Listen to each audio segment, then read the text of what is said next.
Hey up, ghosties. Hey, bumble bitches. How are all of you? Wicked, congrats on getting first.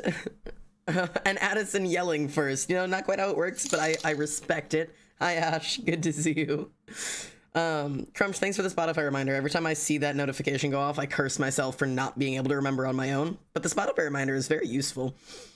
Hello, Swaggy. Tango and Stigma both asking my thoughts on pizza delivery. Admittedly, very mid. I'm not really a fan of pizza delivery. I'm gonna be so real. Restaurant pizza, kind of fucking mid-tier. Not really a fan. Don't really care about it. Pichiora, hi. Wicked, yeah, you beat Tyrio to first because Tyrio's busy in Emily's stream right now. Tyrio is on an Emily's stream because Emily hasn't ended yet, so. Bumble bitches, I think yes. So true. He returns. I return. Hey, speaking of which, hey queen, how was stream? As if I wasn't there the whole time. Shout out to Emily. If any of you guys are here in chat right now and you're not following Emily, hit that little follow button. Honestly, I spend more time in her streams than my own because, you know, just a good time every time, all of the time. So go hang out with Emily. She was playing Stardew Valley today. So if you're one of those bitches who are constantly asking me to play Stardew Valley, just go watch her do it. She does it better than I do. I don't play that game. That's a her thing, man. Hello everybody, my name is Almostander and welcome home. How are we, chatters? Bumble bitches. Yeah, listen, I don't make the rules around here. I don't make the goddamn rules. We were mostly chatting about food preferences. We were. Speaking of which, that's why I'm addressing the pizza thing. Pizza delivery is fucking mid. Restaurant pizza kind of fucking mid. I don't know, man. I don't give a shit about it. I just don't give a shit. I just don't. I like frozen pizza, and Emily agrees with me. And Emily said she agrees with restaurant pizza, but she agrees with me on the general point of I grew up on poor shit food, and so I prefer poor shit food. I grew up on frozen pizza instead of fucking delivery pizza, and I prefer frozen pizza over delivery pizza. I'm sorry, it's just the truth. Don't like it? Fight me on it. This is what it means to be a streamer with hot takes. My hot takes that'll get me canceled on Twitter are gonna be the fact that, like, I don't fucking like restaurant pizza. Which leads into another one of my favorite fucking opinions to share on the internet, which I shared on Twitter recently, because somebody was like, who was it? Was it fucking Jacksepticeye? Like, fucking Jacksepticeye had like a thing out on Twitter that was like, tell me your hot takes. And I click on it, and of course, the first fucking thing is like, pineapple absolutely belongs on pizza. And it's like, my hot take is that if your hot take if somebody's like, what's your hottest take? And your hot take is anything to do with pineapple on pizza or any type of fucking food preference, like fucking pickles and ice cream or any of that fucking shit. If that's your hot take, you are unironically the most boring type of person on the entire fucking planet. Please grow literally any personality. If your hottest take is pineapple on fucking pizza, oh my god, get a life. Please grow up. Nobody has cared about pineapples on pizza since like 2012. Please get a life. Like, I am begging you. I have been a streamer for a year and a half almost. Do you know how many times people join a stream and their first message to try and spark some kind of insightful information is, do you like pineapple on pizza? Oh my god, I just don't care. Ollie, exactly. It's such an outdated opinion. What's your opinion on... Fuck that. Fuck that. Oh my god. Be for fucking real. If that is your hottest take, please go to the grocery store, go to a Walmart, go to a Target, and pick up a personality, please. I'm begging you. Oh my god. All your fucking controversies revolve around 2012 fucking Tumblr. I'm begging. I like talking about food preferences. I think food preferences are fun. Like, some people like, you know, food preferences can be fun when you're discussing, like, I like this type of pizza. I like this type of pizza. I think this is my favorite type of dessert. This is my least favorite type of dessert. I think this food is better than this food. Those conversations are fun. But if you are genuinely getting your fucking panties twisted all up your fucking ball sack because somebody likes fucking pineapple and pizza, go get a life. Yeah, well, since when did we judge people on food preferences? Like, homie, we do not care. Thank you, Tess. Like, yeah, it's more fun to talk about the weird stuff that you like than weird stuff you don't like. Cold leftovers are baller. You know what one of my favorite snacks of all time is? Cold pasta. Make myself a thing of pasta, put that shit in a fucking container, and throw it in the fridge. Next morning, cold, plain-ass pasta from the plastic container in my hands and directly into my mouth. There is no silverware necessary. I don't put that shit in a bowl. I'm not warming it up. I don't want toppings. I want a plastic container full of cold frozen pasta from my hands and directly into my fucking gob. Favorite snack. Easy. Like, it is just the most agonizing thing. I'm just trying to make small talk. I'm not good at it. I'm sorry. No, it's okay. There's a difference when it's like people who are either like on the spectrum or just general neurodivergence trying to make small talk and not quite sure how to do it. I get it. It's agonizing. But instead of trying to force small talk that you don't quite understand and kind of is uncomfortable for everybody involved, try just sparking up a conversation about something you enjoy or something they might enjoy and like finding a connection through something like that. I don't know. Does that make sense? The idea of that makes me shudder, but I will not judge. That's so valid. It's so valid. Also, I'm going to play Minecraft while we talk today because I've decided that that's still what I'm doing. I am not original. I do not change. Nothing is new. I am the same goddamn motherfucker as I have always been, and I'm going to play more fucking Minecraft. But you know what thing will get me canceled? It's this constantly changing piece of silverware that I have in my my mug. What is it today, chat? What do you think? Everybody place your bets in chat. What piece of silverware is in my mug today based on this nice little handle you've got going? Because it's always something new. Oh, look how smart chat is.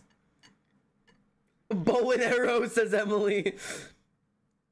The day you use your fingers, the day I show up to your house with an axe. You know what? If that's what it takes to get you to come over, I'm willing to do it.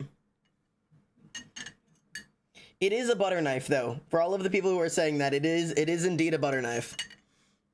That is indeed what I am stirring my coffee with. So, motherfucker, I will come over when I can. My bed is always open, Tess. Hop on in. I'm in school and poor, I know. Very pretty butter knife. Thank you. I quite like it myself. I went to a rodeo today. How was that, Scar? Ugh. I knew it because of how long it was. This is blasphemy. I prefer a fork, but all right. Yeah, I also prefer forks. I usually will go for a fork, admittedly, but chat didn't like that, and I didn't want to grab a spoon, so. Okay, I'm having this issue with this. Okay, hang on. Before I turn on my screen for this, I'm going to go to my Steam thing and turn off something because I've been having an issue with one of my friends that their activity thing just keeps fucking popping up like 4 or 5 things at a time.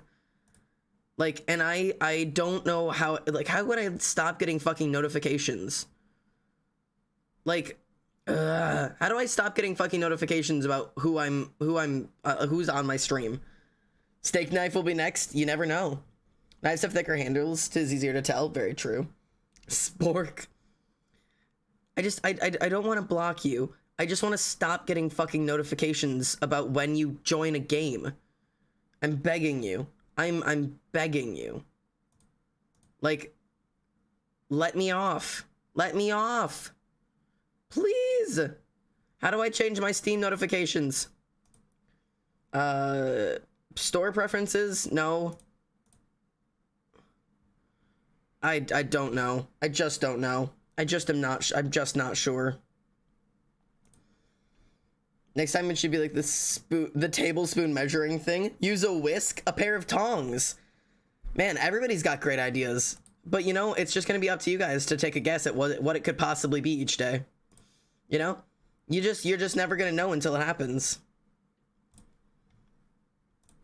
Alright, we're gonna do that for now.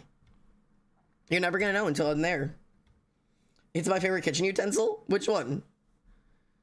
Yours is a pair of tongs? Is your favorite a pair of tongs? Use one of those pastry brushes. You never know. You'll never know until it's in the coffee. Just put the coffee in a massive bowl and stir it with the coffee cup.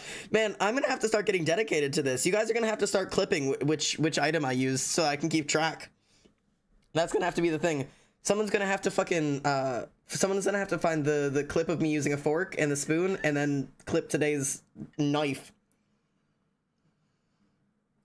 Food preference: Nutella and peanut butter on toast is pretty good. I would totally agree with that. Off topic, how's your voice today, Xander? It feels better. I essentially didn't talk at all today, and I'm going to use that as a reminder.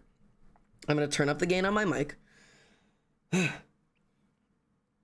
I'm going to relax, and I'm going to stop raising my voice, and I'm going to stop projecting high pitch, and I'm going to talk like this. My balls are fat. My balls are fat. Hello. Despite his criminal mind, this man is behaving well. Yes. His reward is the canoe.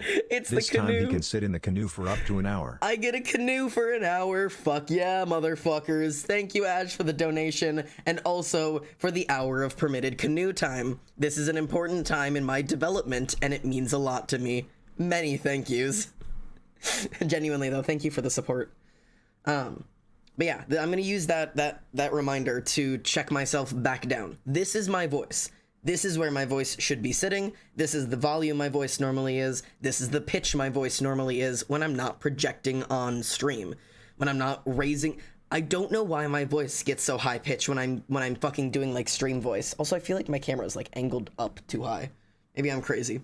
But yeah, so I don't know. I'm going to try to use this as that's my reminder. That's my reminder for today. Fucking check your voice, drop it down, and stop sounding like a fucking nutcase. And hurting your goddamn voice. I need to keep that reminder because, like, if I'm gonna fucking do the subathon soon, and depending on how long the subathon goes, I'm gonna fucking fall apart at the seams trying to not fucking strain my voice for the entire time again. Like, after a certain amount of time, I just can't keep it up anyways, and it'll naturally drop back down. But, like, I swear to God, like, my voice after a subathon is always just wrecked for a couple days, and, like, I can't do that because I have work the next day. When is subathon? Subathon is February 17th, and it'll be starting at a normal stream time right after work. February the 17th at about 7 or 8 p.m. Central Standard Time. Customer service voice. Dead ass. I need to stop pitching. Ash, thank you again for the Jesus Christ for 30 more bits. That's huge. Thank you. Thank you very much.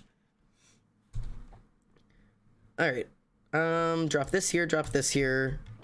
I don't know where to put like half of this shit today. Good thing I'll be at home that weekend. Definitely not specifically for the subathon. Is it actually genuinely like specifically for the subathon? Because if so, that is wild. Yes, really, Tess? You genuinely did not have to. Like, I will be excited to hang out with you for as much time as possible. But also, like, you really didn't have to. Like, I feel bad that I'm like dictating what happens. I don't, or like what you are doing or where you're going. I don't know, man. I just feel bad about it. Okay, this is where we'll put this. I'm gonna need places for this stuff, but we'll figure it out. Oh wait, no, book and paper. Nope, book and paper and book. I have a chest for that. Where have I been keeping my books? I had a book chest, didn't I? Yeah, book chest, book chest, book chest, book chest. Okay. I'll put my music disc up here, though. Hoe, pickaxe, shovel. I have an extra pickaxe, an extra hoe. I just have lanterns floating around for some reason, and I need more torches. So let's get more torches. I don't want to make that many. Okay. On a Friday, interesting. Yeah, so it'll be... I was gonna go home soon anyways, so the stars aligned. Fuck yeah. Good thing I'll be unemployed then, Emily. No. Please. Oh god, I feel so bad. I don't like that things are lining up like this. But yeah, the thing about it being on a Friday is because like I can't just like take off of work for fun for a subathon because like I need to be working as often as I can be. And so instead of like taking off, I'm essentially going to be doing it for my entire weekend. So instead of, you know, having a work week and then, you know, coming home and resting and relaxing and, you know, catching up on my sleep, I will be going live for the entire weekend off. Cause I have off Saturday, Sunday, and Monday. So my plan is to go live Friday night and be live all the way through Monday if we can. Until like Monday afternoon when I need to crash and sleep as heavy as I can. I can't promise how late I'll end up staying up on Friday though, because I might be really tired that day. It'll be a weekend, so I don't have to worry about how late I can stay up. Yeah. That's the goal. You know, it's not like a weekday where it's like people have to like go to bed early and get to school. It'll be Friday, Saturday, Sunday, and theoretically Monday. I got school in Butler, but other than that, I'm here. What is Butler?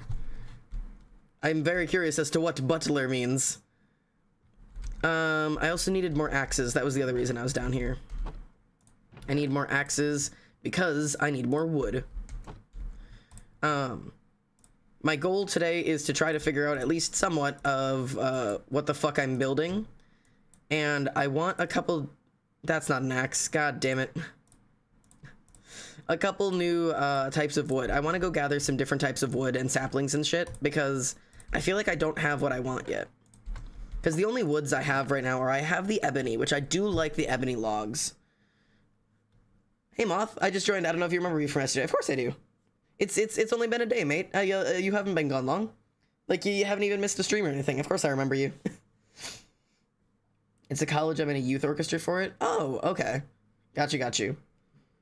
Simple, Addison is a butler in training and has to take the special butler training class. You're so right. I'm sorry, I forgot.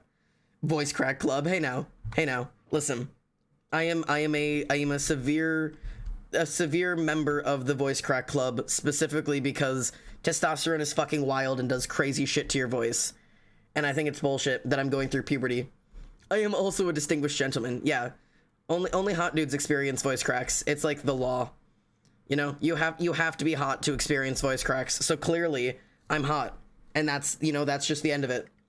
The acne is real? Please, no, I'm begging. My acne has been so fucking annoying being on testosterone. I'm gonna be so genuine when I say people need to talk more about what the fuck happens when you get on testosterone. Like, it is ridiculous. I guess I'm not hot. Hey. You guys don't identify as men, do you? I said only hot men have voice cracks. If you are not man, you are just as hot. The rodeo was fun but eventful though. When bronc riding and bull riding are involved, things are bound to be intense. Yeah, I can imagine that would be fairly intense at the very least. Sounds exciting though. I don't know, Emily typecasted me as Adam. What? Where was I for this? What did I miss? What in God's name did I miss? Yeah, like these ebony planks. So I'm thinking, right? Tess is Adam, you know? All right. Because my social security number is now 000000001. Got it. That makes sense. Absolutely gorgeous king. Thank you. Identify as everything. That's valid. So true. So like, what if we did our walls this color, right? You guys are gonna have to be honest with me if this is gonna look like shit or not, because I'm currently undecided. Because I quite like the ebony wood, but I'll admit it is kind of dull. Like I like it because it's really dark, so it's a nice neutral, but it is admittedly a really dull wood. You know, like it's not very bright. It's not very like, you know. Not the SSN in chat. Yeah, your identity is now up for grabs. Nobody steal Tessa's identity. It's very important. So, like, I don't know. Xander, that is going to look like Five Nights at Freddy's? God damn it. I just like black and white. And then I was gonna do, like, a nice color accent. Wait, is that new or is that a mod? It's a mod. Yeah, I wanted to accent it with, like, the warped wood if I could get my hands on it. Or, like, just, like, some kind of, like really bright blue wood. Because I like the colors of, like, black and white and, like, bright blue. Fuck it, I'm going with it anyways. I don't care. Is the accent Freddy Fazbear? Yeah, it totally is. Yep. That's what it is. Vanessa. I'm a material girl. Fucking whatever.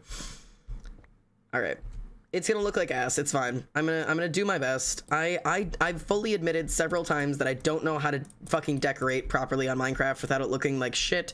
So I'm just going to do what I can, and I'm gonna try my best, and fucking goddamn it, if people don't like it, eat my ass. I'm gonna have to figure out what I want to do for ceilings, though. You're making me want to play Minecraft, Xander? Play Minecraft, Addison. Do it.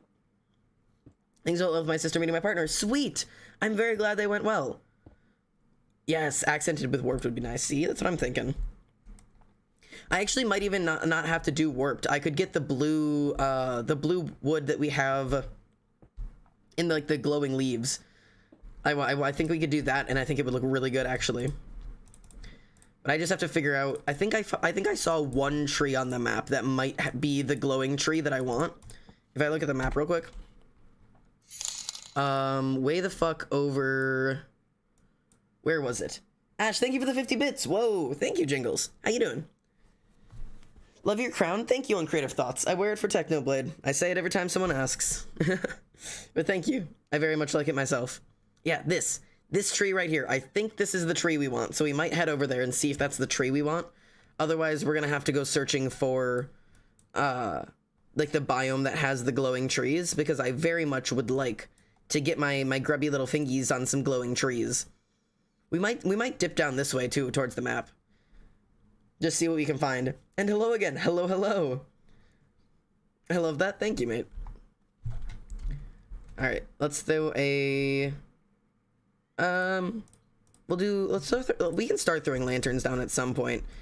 I know I'll have to redo them once I have like, oh, that immediately starts to look better. It's not perfect, obviously. Like, it's flat and there needs to be like decorations and pretty things and such. But that immediately looks better than fucking that. I wanted to keep it like somewhat natural cavey, but I think I've decided against it just because, I don't know. I want this place to look really cool.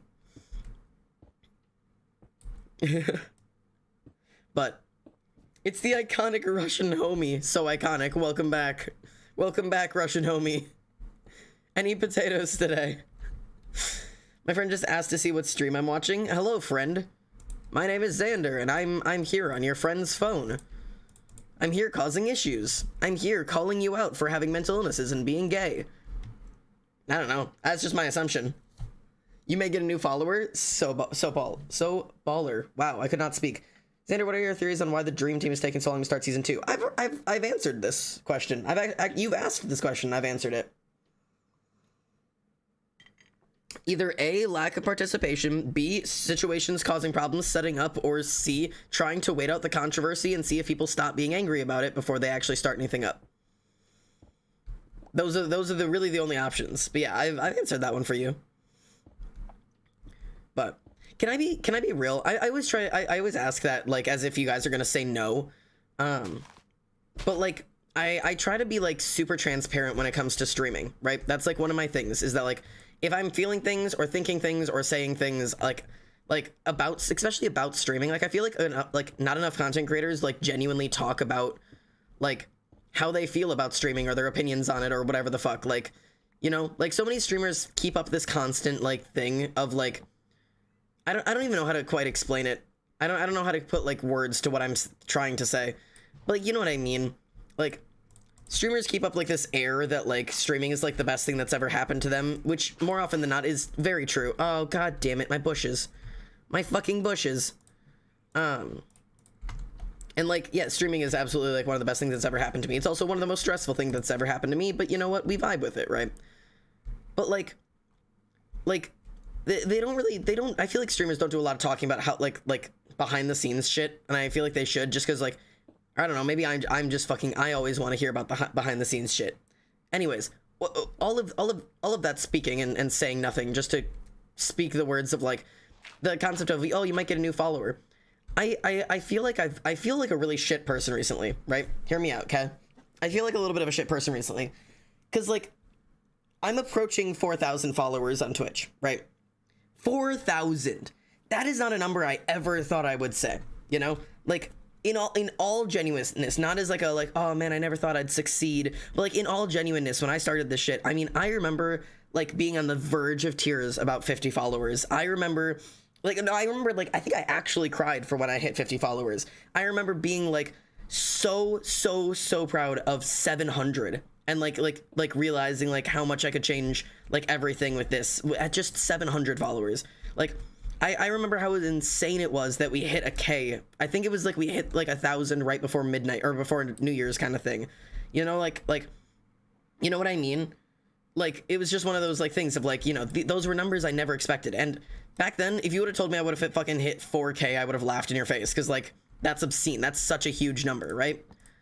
Except here's the thing, right? When I followed, I think your sub goal was, oh my god, 1,250. Yeah, like those things are wild to me, right? But here's the thing, right? I don't know how to feel, because I've hit the point where I don't I don't really care, and I hope that makes sense. And I very much don't want that to come off as like not being grateful, or you know, taking anything for granted, or not being grateful when people follow, or not caring about my followers, or something fucking wild like that. Like, I don't want to paint that as anything other than what it is, which is just, I don't know why or how, but I just like, I don't give a shit about my follow numbers at all anymore. Like, which is really wild, and it makes me feel really guilty because, like, you know, I hit like I wasn't here. I wasn't here when I hit 3,000 followers. It happened off stream. I wasn't here when I hit 3.5k. I was off stream. Get dominated. AV. Less than 3. Hi, Queen. How are you? Thank you so much for the fucking resub. Oh my god, 9-month streak. You've been subbed for 11 months? AV, please. Thank you so much, though, genuinely. What you doing over here on Twitch?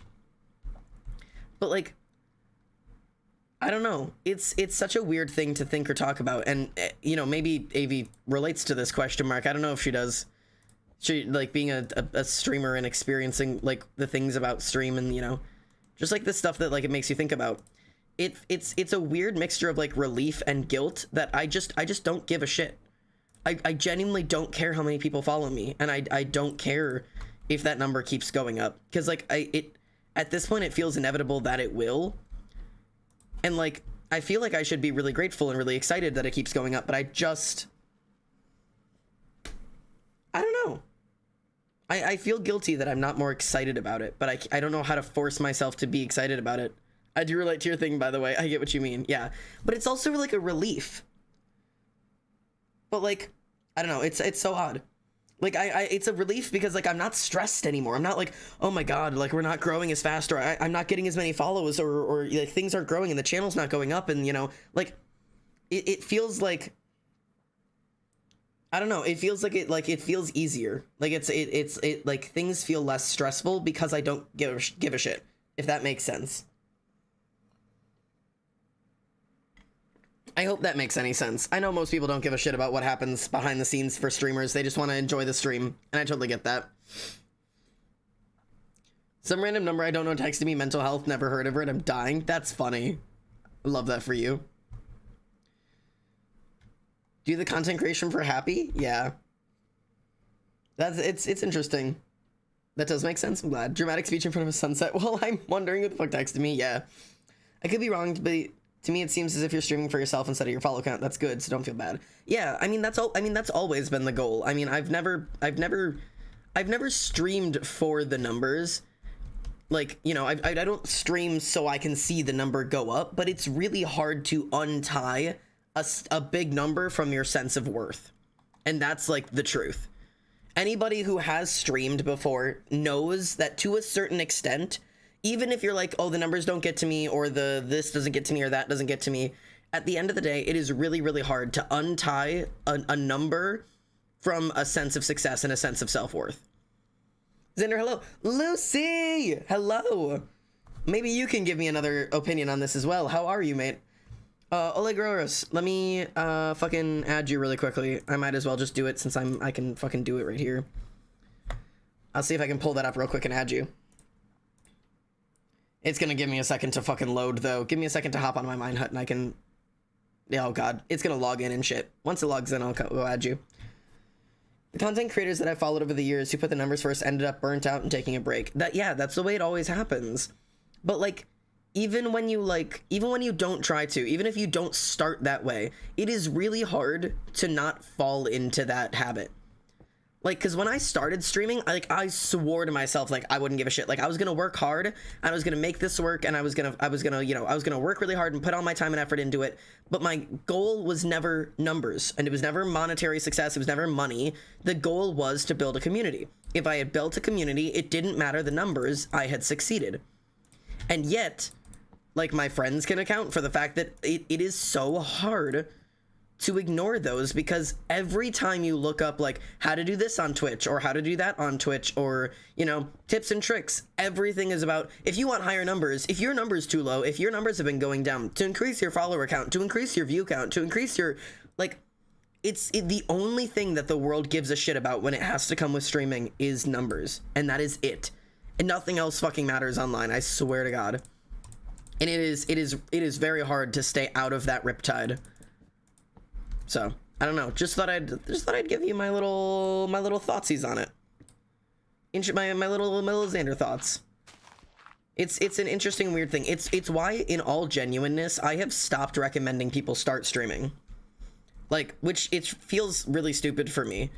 But like, if you've never streamed before and you're considering checking it out just for fun, I no longer encourage that. If you could live your entire life without ever streaming, I think you should.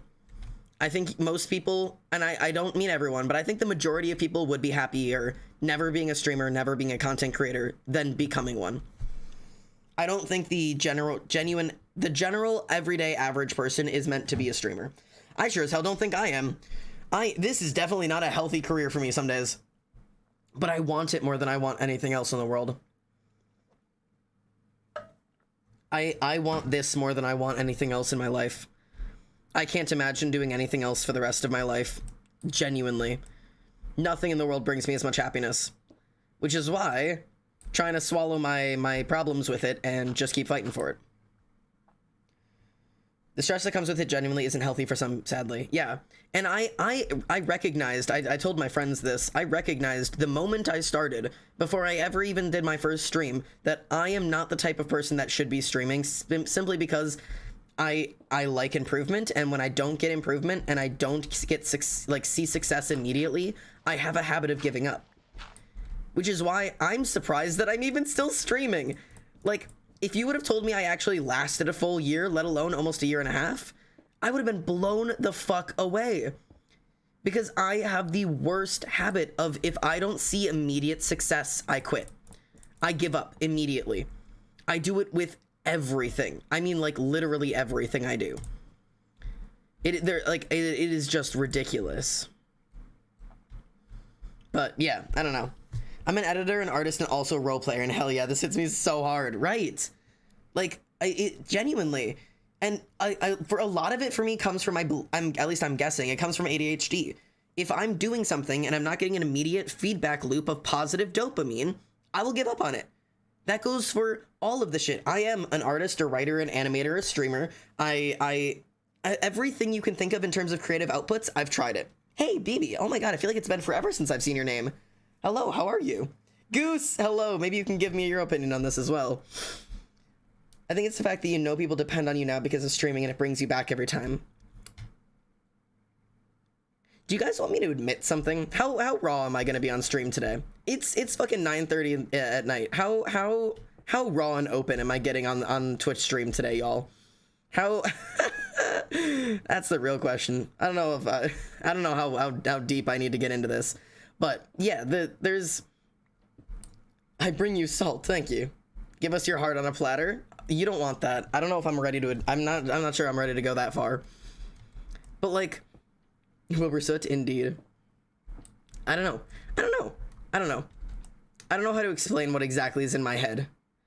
But yeah, the UIs are completely correct in the whole concept of like the concept of like, you guys are what brings me back, and that's absolutely totally true, you know? Like, you're not wrong. Like, but there's still like, there's not always a positive feedback loop, but there's been enough that are so wildly positive that like it overshadows everything else like easily. You know what I mean? Like sure, not every day streaming is like the thrill of a lifetime, and I'm not always having the best day of my life. But when I don't, do you know what I go to? Because it sure as hell ain't fucking Twitch. It's my fucking Discord. That shit matters universes more to me than fucking Twitch does.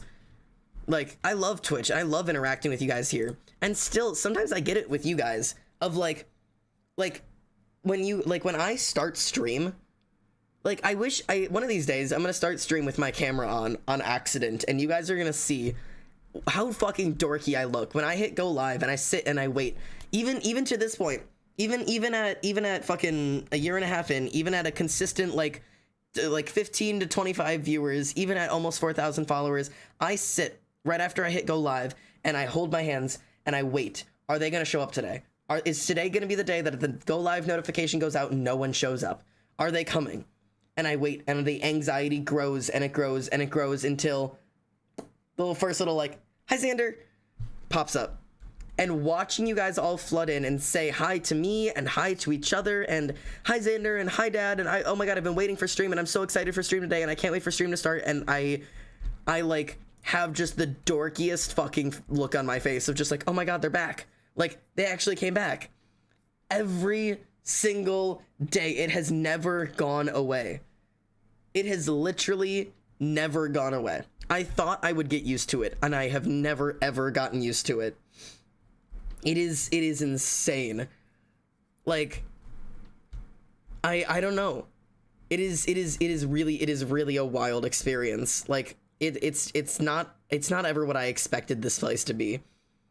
That is so wholesome. I don't even mean it in a way to like be wholesome. Like, I feel like I'm not trying to like farm Oz over here. I'm trying to like express that like this feels volatile to me.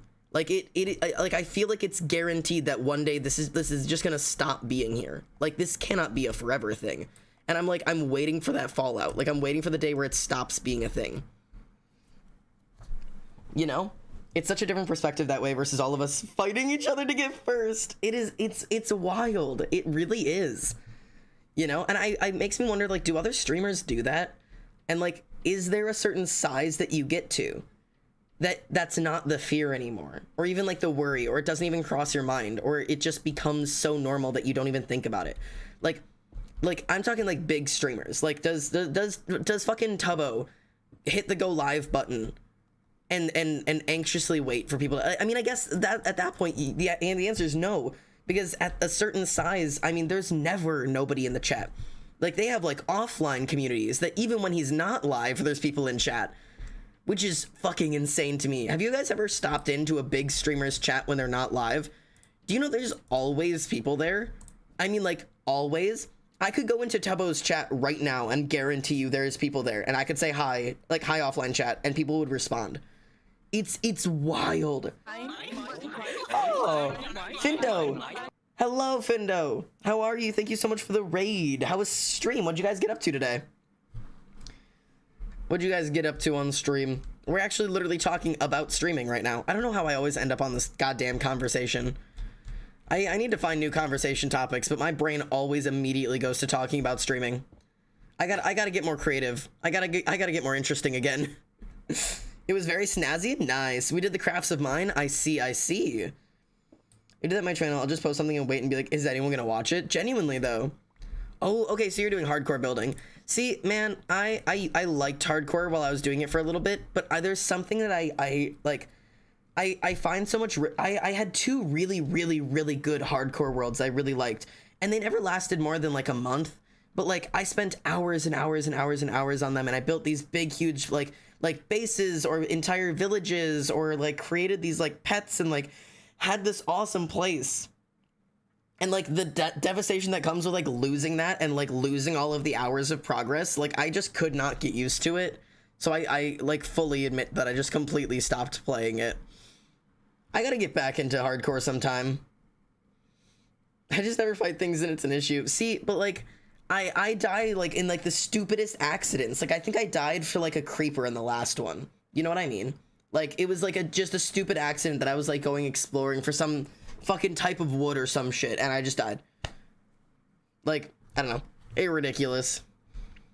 Living your life waiting for the fallout stops you from taking full joy in the moments, but it's so hard to not be stuck in that mindset. Genuinely, like that really is what it is. I live my life waiting for the day it ends.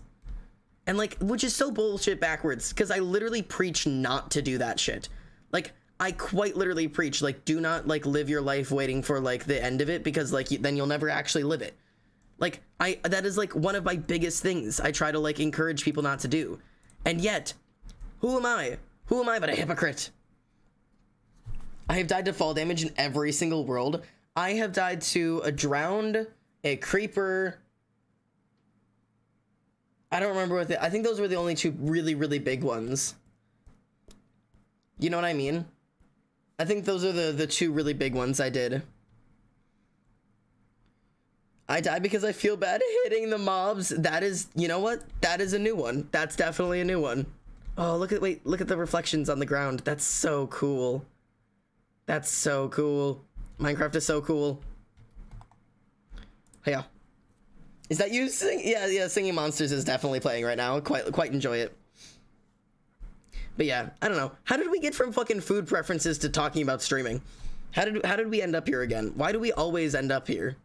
I'm sorry, I don't know why I always end up steering the conversation back in this direction. Yes, those are complementary shaders. How did you know? These are the complementary shaders. They're my favorite ones. I like that you were able to identify that so quick. I use them. Nice. I could always try other shaders out, but I'm never sure. I have a shit ton of shaders. Shader packs. Yeah, we could use fucking BSL shaders, I suppose. BSL shaders are quite interesting. I think they're nice, but do you see that? It's so foggy.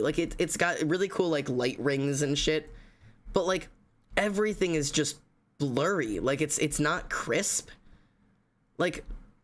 It's definitely it's a look, but everything just feels fucking fuzzy, you know? If I it's pretty. I don't get me wrong. But it just is not my vibe. Everything just feels like I'm having a hard time seeing. I'm not wearing my glasses or some shit. The water, look at that water. It looks gorgeous. I have to remember not to touch it. But I don't know. It just doesn't look, it's not a vibe for me. And and none of the blocks are great. It's like being stuck in a cloud. I kind of hate it. Right. Let's see. Options, video settings, shader packs. We could do, I've got continuum shaders. Aren't these the really heavy ones, though? I'm gonna make sure my stream doesn't die on me using any of these. Okay. These are continuums. Oh. Well. Alright, well, I guess continuums don't use light sources? What fucking... What pack... What... Okay, this one's just fucking ugly, admittedly. I don't know, Continuum are dark as hell? Yeah, I can see why. There's just fucking no light source. What the hell? Oh, the fucking water is cool, though. Look at the water. This is wild. The water is gorgeous, but everything else is butt fucking ugly. Everything else is butt fucking ugly. Okay, so fuck continuums. Not a fan. Moving on from those. Breaker and place the torch. It might be glitched. Nope. It just doesn't fucking make light sources. Look at that shit. That is ridiculous. Okay. Anyways. Let's, I have Red Hat. Hello? I see why it's called Red Hat. Talk about fucking rose-tinted glasses. Everything's just a little... I love those light beams, though. The light beams, very cool. But, oh my god, I am going fucking blind. Oh my god. Whoa. Okay, your eyes adjusting is quite cool. That water is hideous. Oh my god, the water is fucking hideous. Absolutely disgusting. Not a fan. Not a fan about this at all. This is wild looking. And again, it's fucking just so dark. Okay, but your eyes kind of adjust. That's really not a vibe. Continuum says it only recognizes the glorious sun. Oh my god. Alright. Video sources. Alright. I have Robo 1221 shaders. What the fuck is this? What is this? Is this just base Minecraft? This is just base, isn't it? What the fuck? I've actually never seen this world in base Minecraft. Yeah, this is just fucking base Minecraft, bro. This is just kind of, it's just kind of flat. Everything just feels flat. All right. I don't know why I've decided I'm going through these. All right, Slitters, oh, these are fucking heavy though. Okay, hang on. Let's make sure that my fucking stream doesn't, I think my computer should be able to run these just fine. If I remember, these are fucking really hard to run. Oh no, we're running fine. We're running smooth, crisp, clear, and easy. Oh, these aren't even that great either. This might be an outdated version. This is just kind of... It just looks like my floor has flooded. Jesus, that is... It's far too reflective. The reflections on this are just absurd. This is unnecessarily reflective. Jesus.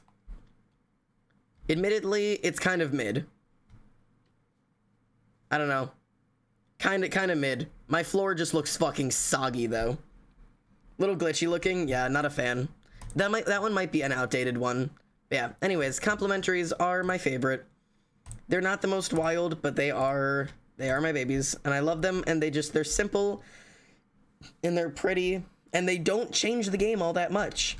It's really just about like dynamic lighting and dynamic shadows, and it just makes everything look less flat. When the custodian at the high school says the floor is wet, and it's just an entire pool of water. Yeah, that's why I really like these, because they're very nearly base game. Like, they really doesn't change much at all. It really just changes a little bit of like the ambiance, and I like it a lot more. Like, I don't need to be playing on like the highest level, like insane shaders. I just like the little bits and pieces that this adds.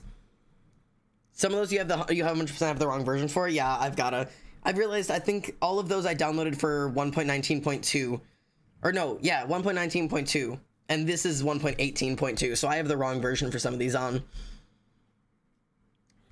I'm impressed that some of them still actually work. Goodbye. I'm sorry how I came into the SMP though. Oh, I have not added you yet, my apologies. The server is currently not up, so I have to activate it to go whitelist you. Let me go fucking activate. Not that it's not up, it's always up, it's just nobody's on right now, so I have to actually activate it to go and whitelist you. That's not what Robo looks like. Robo shaders are gorgeous. Yeah, okay, so I'm on the wrong version then. That makes sense. That's what I was gonna say. I thought those were like the really heavy ones. I had two that I thought were very heavy that I have. Yeah, the Robo shaders and Silder's Vibrant shaders Extreme. Those are both really, really heavy. Like, these are heavy, heavy shaders. But these are not, those are not the correct, this is not the correct version of the game. Both of those I downloaded for a very specific server, to test out some different visuals. Tess knows what I'm talking about. Emily and Ollie might know what I'm talking about. Use the Discord something for server. Yeah. The Discord server, it's just my Discord server. Go to my Discord server, and there's a channel in there called Viewer SMP, and the tagged thing will tell you how to get in. All right, let me see if I can find. Okay. Console. Whitelist, add, and what is your name on there? Wild Koya. All right, you're cleared. You have been added in. Have you added the other request? You know what? That's a great thing. Dog, I was on call with you doing it. Oh yeah, you were. Okay, so Emily definitely knows what I'm talking about.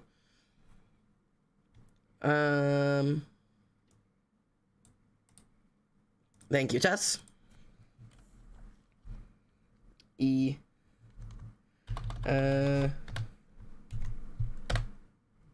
That name does not exist. No, Noon? No, the username? Oh. There you go. Okay, thank you. Luke, hello. Thank you so much for the follow. Welcome home, mate. Good to have you. How are you doing? I am just fucking adding something to a whitelist really quickly, and then I will be back onto playing. Okay. Oh yeah, no, okay, I did do that. That player's already whitelisted. I already did that one. Could not remember if I had or not, so might as well. All right, back to being a person. Can you talk to me? I want a new favorite streamer. My friend.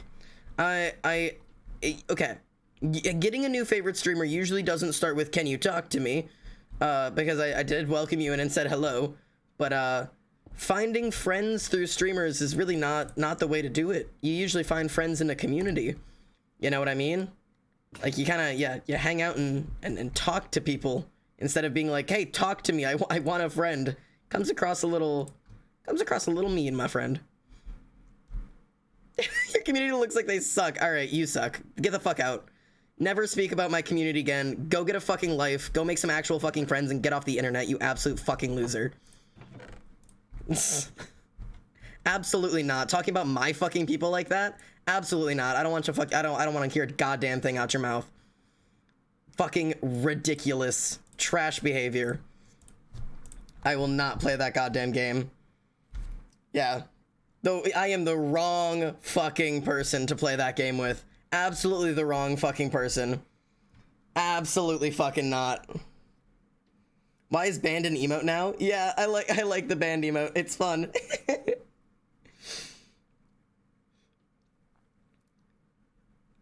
Isn't that how you and me met, Xander? I was just like, hey, love me, and you provided?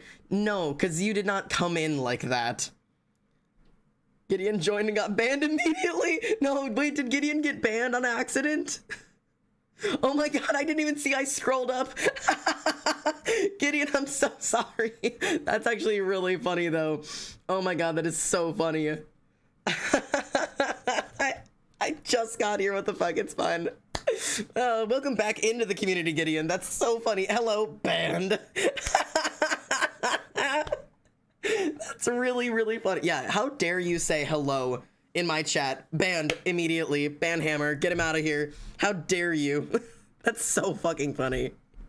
I love that for you. Insta-ban. Oh my god. This happens too often, it terrifies me. Yeah, it happens. Fucking Twitch is not a perfect platform, and by not a perfect platform, I mean Twitch is an absolutely fucking cesspool of a platform. So yeah, no, it happens. Do not stress about it if it happens, because that's the best part about being a mod on stuff like this, is that like mistakes literally don't matter. Like everything is completely fixable on Twitch. Like you accidentally ban somebody, unban him. You time somebody out, whoops, untime them out. Like it means so little. Like it's so easy to fix stuff. I always delete messages before I ban because I'm scared of accidentally banning someone else. Yeah. Yeah, Lucy's here. Lucy's hanging out. Goose is hanging out too. I've got so many popular streamers up in my chat. What the hell? Huh. We got celebrities hanging out in my room. I love you, owe me. Hi to my friend. Oh god, what were we talking about before I had to clown on somebody talking shit about my fucking people? All the mods were like, get out. Yeah, it happens. But yeah, no, I like having the ban emote. I do that and still accidentally banned the wrong person on 2 separate occasions. Yeah, it happens. Like it's such a quick and easy like accident. It you know. And now Gideon's got a fun story. Dang, that was almost my first ban. Gotta train my fingers faster. Yeah, I'll admit, my mods are fucking quick, boys. Like they are rapid little bitches. It is impressive. Half the time I don't even get to read what the fuck happens before they're fucking already gone. I'm just like, wait, what you bitch. You bitch. You bitch. The goop, it's returned. Fishing rod? Question mark? What about fishing rod? Username unavailable. Thanks for the follow, mate. Welcome home. How's your day going? I think it's up here. Wait, okay. Where's the goop? The goop's here. Wait. Here? Oh, I see him. Do you see him? Look. That is wild. So these things can like spawn in here. I have to like keep this like cleared out. Interesting. Okay. Interesting. Attack! Fucking die. Okay. Hi, hello, mate. How are you? Oh, hello, Brittany. Meow. Good girl. I joined the Discord server. Hooray! Hello, welcome in. Glad you got a chance to get your fingies on the Discord server. It's either the most active and chaotic on fire place that you will ever see, and or it is like completely quiet and calm for like extended periods of time. So. Barbecue, my man, why do you got your head in the fucking wall? Wait, this is your head. My man, why do you have your head in the fucking wall here, dude? You good? I feel like Barbecue's going through some hard times right now. What is this too? What is this over here? Why is there just shit in every direction? Why is the house I've built my home in just a fucking absolute mess? Oh, good morning, barbecue. Good to have you. Oh, guys, I have a name tag now. Oh my god, we can name barbecue. Wait. I have name tags. I have name tags. I have name tags. I have a name tag. It's time to name barbecue. Okay, wait, do I even have... I need an anvil. Do I have I have enough for an anvil. Okay, hang on. When you just accidentally throw your tool in Minecraft, makes me feel like a complete fool. I do it all the time because I pick my fingers up to do something and then I'll set them down like one key too far over, and instead of going forward, I like throw my shit out of my hands. He's in a hole, yeah. Why don't you have your head in the wall? Listen, you know what? That's a really good question, actually. You're right. I should ask more questions before just, you know, judging people for having their heads in walls. I'll do better next time, I promise. I'll be more considerate. Is it just... I don't know how to build these fuckers. Yeah, okay. Anvil. Fuck yeah. Anvil. Anvils are way more expensive than they need to be. I'm gonna stand by that. Oh. Fucking hell. God damn it. Hang on. There we go. Would you...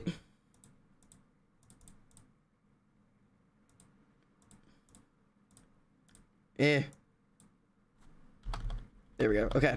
Do we name it like BBQ like this for barbecue, or do I need to like spell out barbecue? How should we name him? With this full name of barbecue. Oh, okay, got it. Barbecue Beans. Oh yeah, because we were gonna name him Beans. I forgot. Barbecue Beans. That's our man.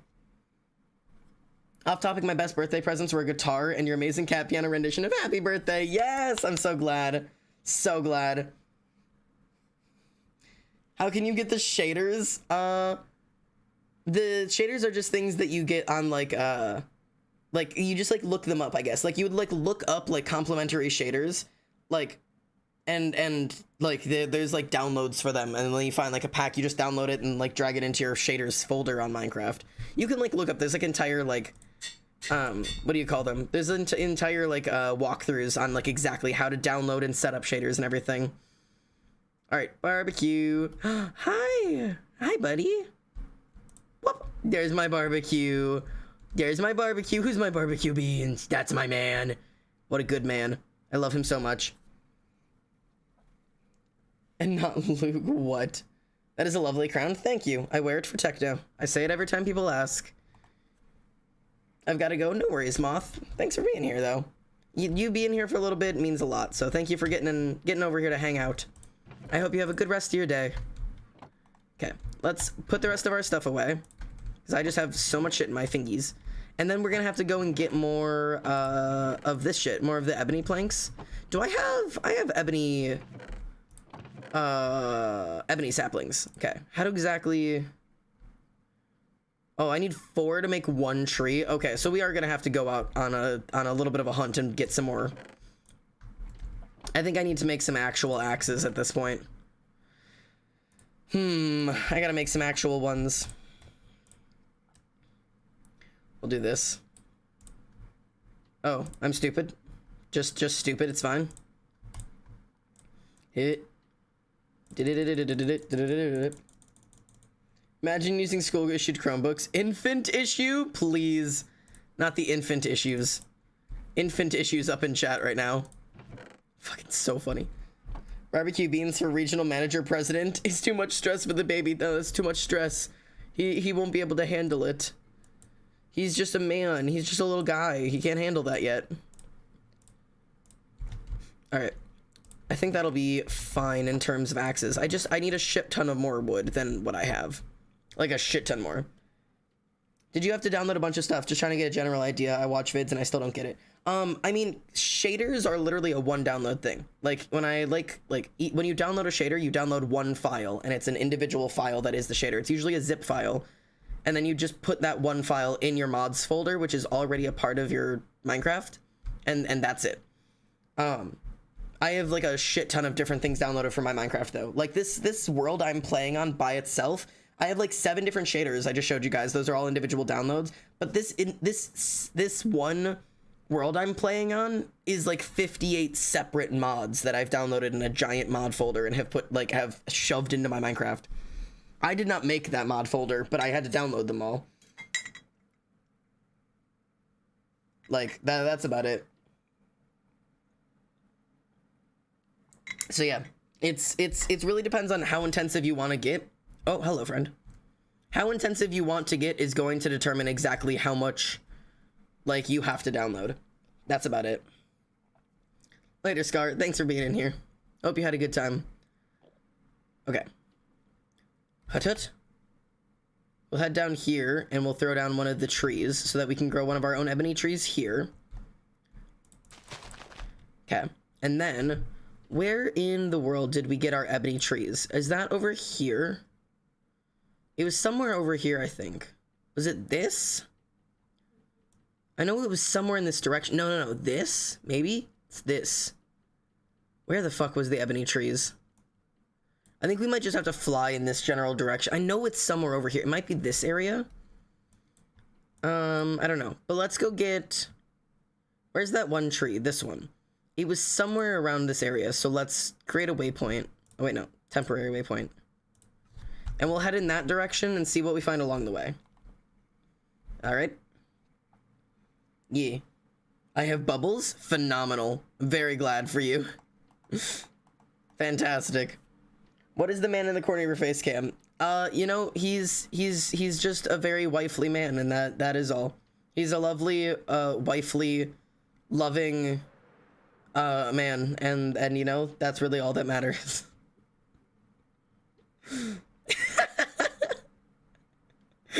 Just the entirety of chat, just Marshall. He's so damn wifely.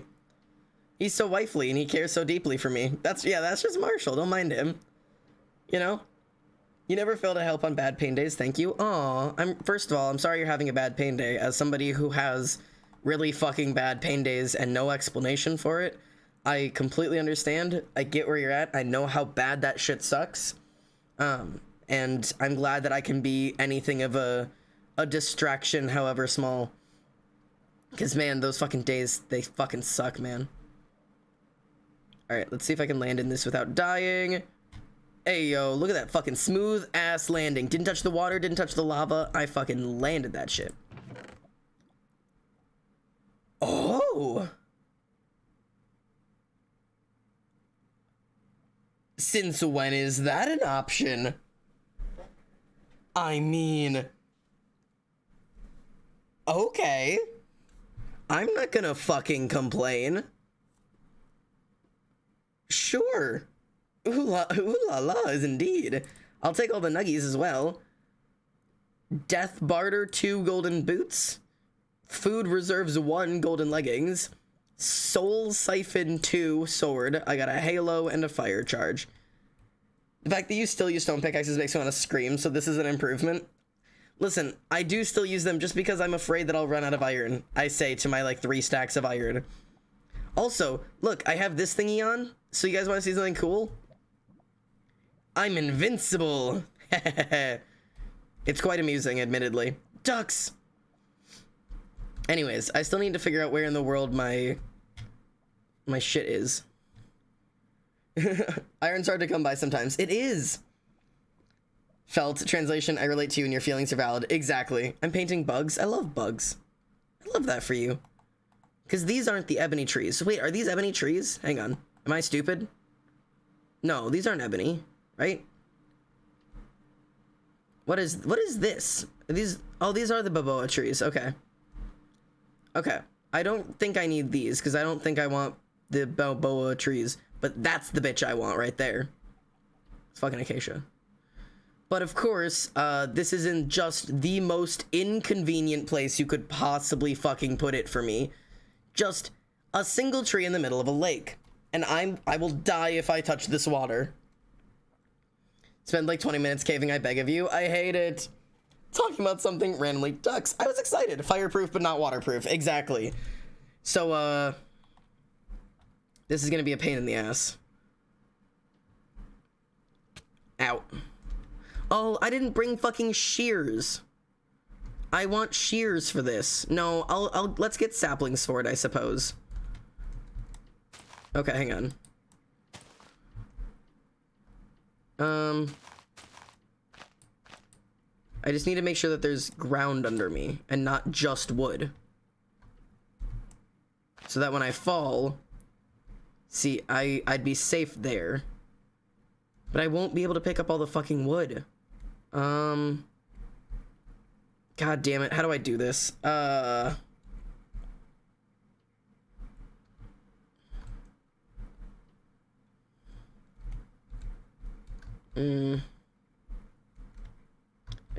I safe here? Yeah, I think I'm safe here, because that's not underwater. Oh, that makes me anxious. Okay, I lived. Just barely, but we are fine. Okay. Neighborhood Cryptid, thank you for the follow. Welcome home, mate. Good to have you here. Oh god, I gotta not use shovels on the ground that I'm standing on. That is an important factor for today. Jesus Christ. Okay. Step over here to get that. I need those fucking saplings though, bro. Oh god. Okay, we got some wood. I'll take this. Oh god. Oh god, come back over here. Come on. I'm gonna have to fucking use the wood to get to everywhere. This is so inconvenient. This is so inconvenient. I'm so inconvenienced right now. Oh wait. Hang on. I'm smart. I'm a smart child. I can do this. I didn't need that many. Yeah.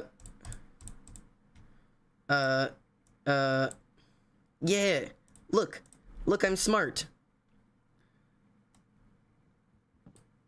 I'm smart. Yeah.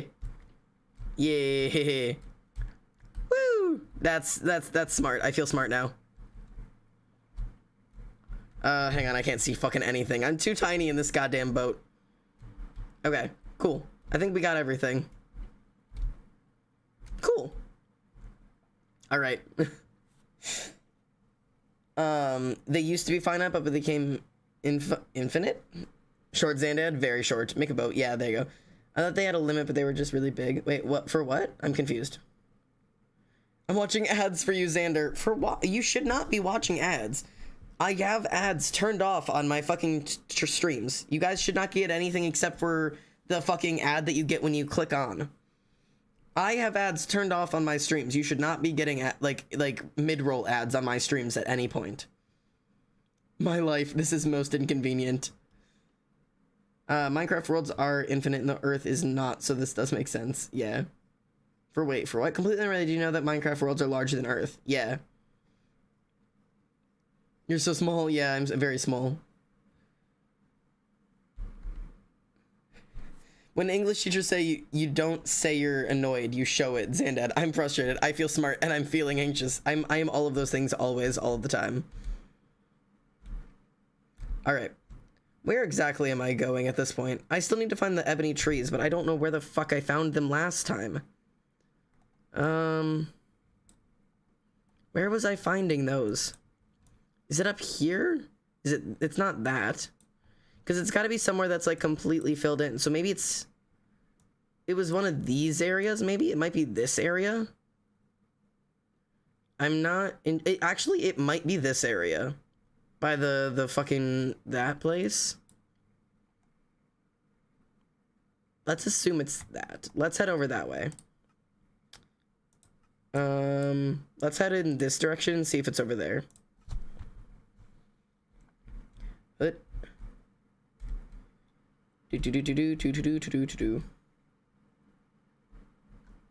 okay.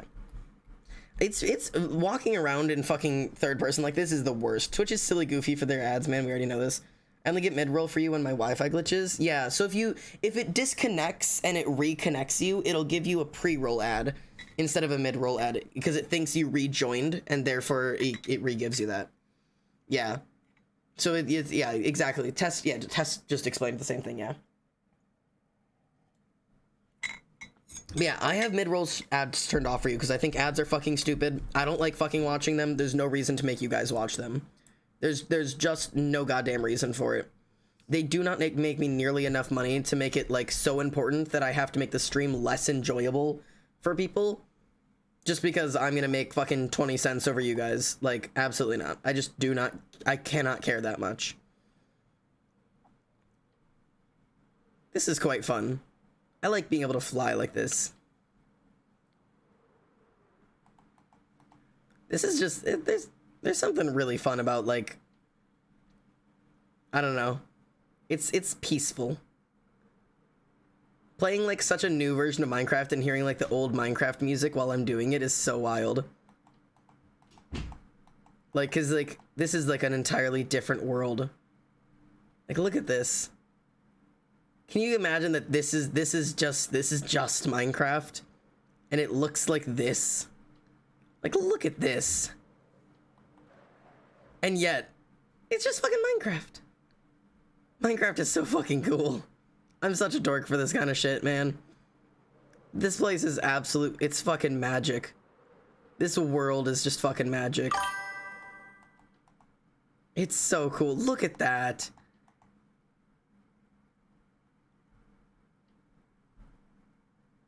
That's insane.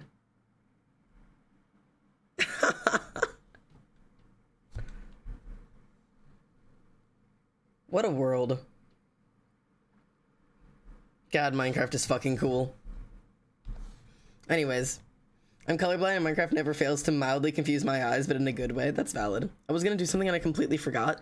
I feel like that all the time. I always have things I want to say on stream, and then it becomes stream time, and then I've completely forgotten everything I was gonna say. By the way, I found the ebony logs. I have discovered the ebony trees.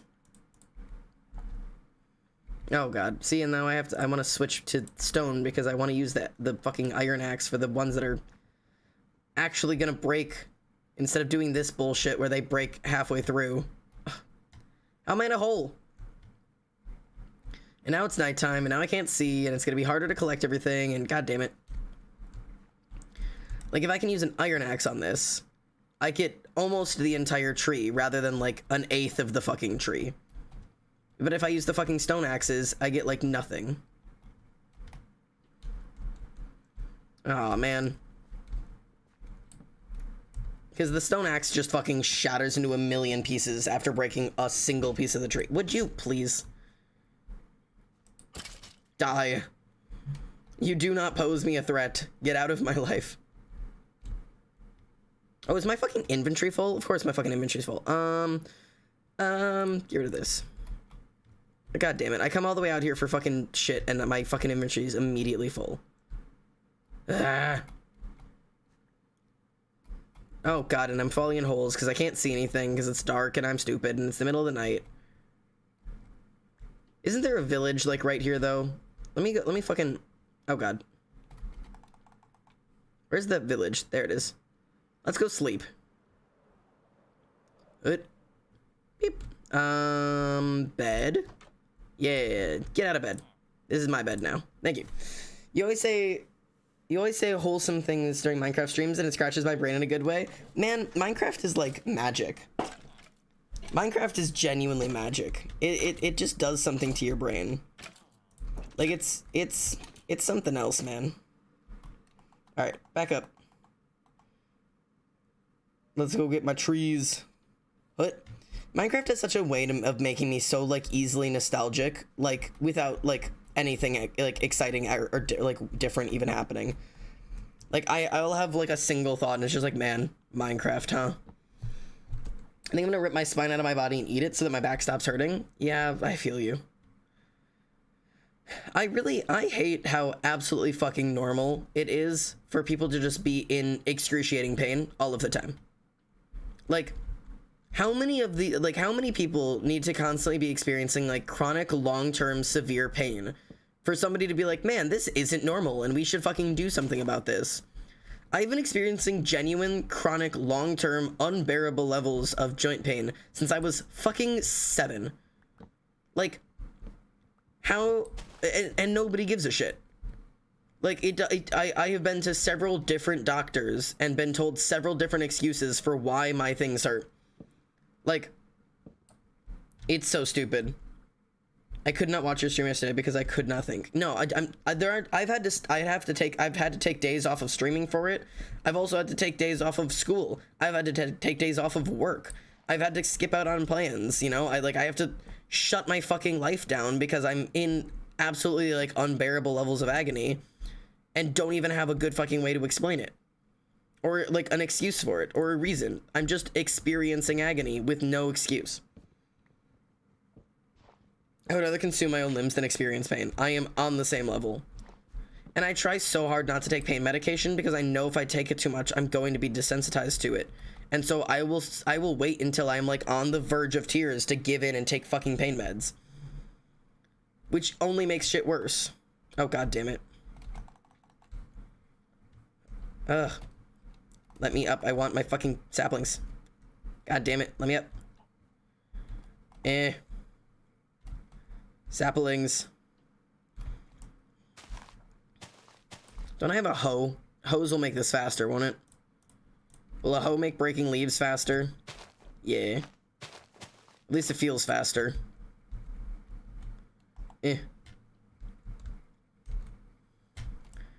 I swear there should be more saplings and shit up here. Because I broke like a good chunk of this tree. Yeah, see, there's like stuff up here. Like, I feel like there should be significantly more shit up here. There's so much trees still up here. Since I was like 3, now I'm 21. After years of growing pains, I get told she suspects EDS after I already suggested it 6 years ago. Yeah. I've been suspecting EDS for like 2 years at this point because I finally learned what the fuck EDS was and that there was like a word for that kind of shit. I have been told it's growing pains when I was growing up. Then I was told it was a result of dance. When I was in dance for 15 years, I was told that it was because of dance, because my like everything was hurting and my joints are sore because I wasn't stretching enough or, you know, taking care of myself properly during and after dance or whatever. And then I stopped doing dance and I stopped having like, you know, dance regimen and dance diet and dance requirements. And so therefore I gained weight. And then I was told it was because I was obese, which is not true. I am not obese, and not to my fucking knowledge. But I was told that I was having pain in my limbs or pains in my joints because of my weight, and that if I lost weight, my joints would stop hurting. As if my weight is causing my fucking shoulders to hurt, which makes a lot of sense. Like, what is EDS? EDS is Ehlers-Danlos syndrome, and it is a form of connective tissue disorder. That essentially is like the joints in your body kind of slowly degrade over time is essentially the concept of it. Oh my god. I'm fine. Sorry I yelled. Whoopsies. Whoopsies. Didn't even hear it go off. This. Whoops. Totally fine.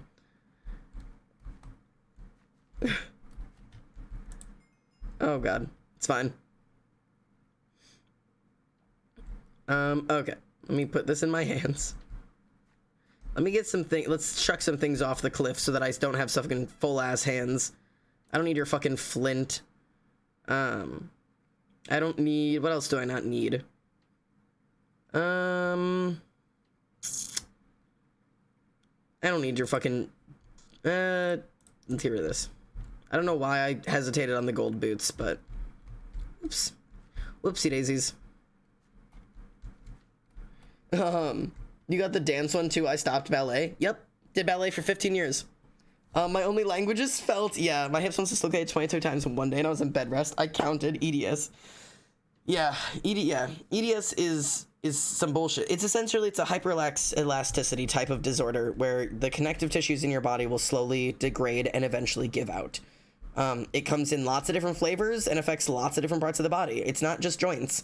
Connective tissue is all over your body. It affects the elasticity of your skin, your organs, your veins, your blood, not blood, but your veins, like your vascular system, your like circulatory systems, your joints, your bones, everything that holds your body together, it will affect. Vascular EDS is a specific form that specifically targets the parts of your body that circulate your blood. That's really fucking dangerous. That shit can kill you. People who are diagnosed with EDS have a life expectancy of like half life expectancy of 50, and you're like not guaranteed, but it's likely that you will have a severe life event like a heart attack or a stroke, but before the time you're 45. It's insane, and it's rare. But it's not that rare. It's genetic. It's connected to a lot of things, like I don't know, man. I'm slowly learning more and more about it, and like watching my symptoms line up one for one over and over and over again, and just getting more and more concerned that, you know, this untreatable and unstoppable like degenerative disorder is the thing that's been causing me pain since I was a kid, and nobody's even willing to look into it. You know what I mean? Like, that's what frustrates me, is that if it is that, it would be better if I would just catch it and nobody's even willing to look. That's what's getting me so frustrated. You are stretchy. Yeah. There was going to be more, but yeah, EDS is. The person I know who has a dislocated limbs on multiple occasions. Is that why you're hypermobile? That's the assumption. Yeah, that's that. I am 24 years old. 24 years old, and I just got diagnosed with hypermobility. 24 years old. And I just now I just got the diagnosis. Oh, I can't even fucking show you in any of these angles. Just now, at 24, I'm getting diagnosed with hypermobility. None of these things are normal. Like, my knees click back all the way. They're hypermobile. My elbows are hypermobile. All of my fingers are hypermobile. Both of my thumbs are hypermobile. Like, I have 180-degree wrists from here to here. Like, it's just all of it's fucking wrong. All of it's wrong. And they're just now being like, oh yeah, maybe you might be hypermobile. Give me the fucking, they walk me through the thing, and yeah, of course I can hit every single one of the hypermobility tests. Like, and I proposed EDS, and you know what they did? They sent me in to get tested for arthritis, and they're like, no, you don't have arthritis. And I was like, yeah, I didn't fucking suggest I had arthritis. I did not have any inkling that I might have arthritis. And they're like, all right, well, good, fantastic. You don't have arthritis. I'm really glad for you. And I was like, thanks. They did an X-ray and they did a heart exam. And they went, yep, nope, you don't have arthritis. And I was like, cool. Thanks, baller. Thanks, thank you. That's great. Thank you. I love it. It's a common comorbidity with autism. It is. It's also commonly comorbid with POTS. It's also commonly comorbid with several other things. It's, you know, it's there's the trifecta of it or whatever. It's like EDS, POTS, and autism are like really for some reason they're super highly correlated, and we don't exactly know why. But like it's a trifecta thing, you know, with one happens to usually come the other. All of my stuff fell down. So, I don't know, man. It's fucking weird. The world is wild, and doctors suck. And I wish doctors would just fucking listen to people sometimes, man. This isn't normal. People can't do that stuff with their joints. No, there are levels of hypermobility. There is, like, a lot of stuff.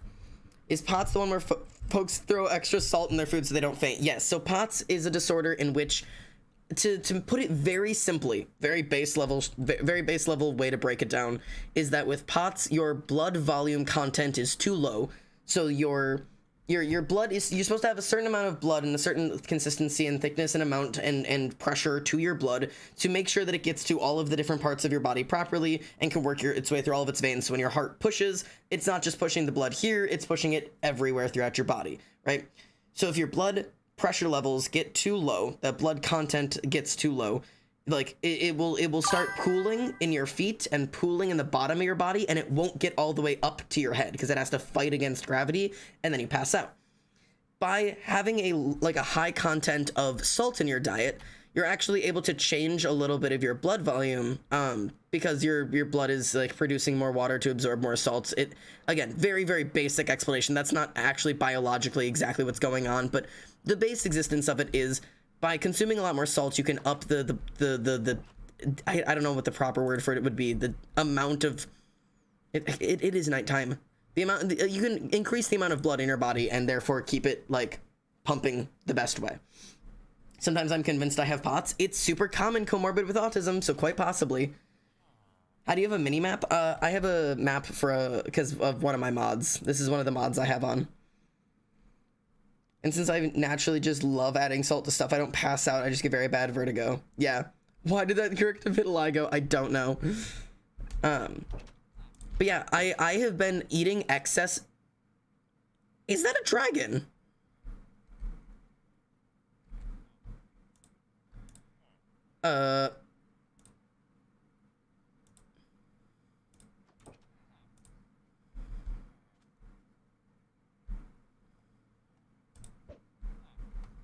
Hello?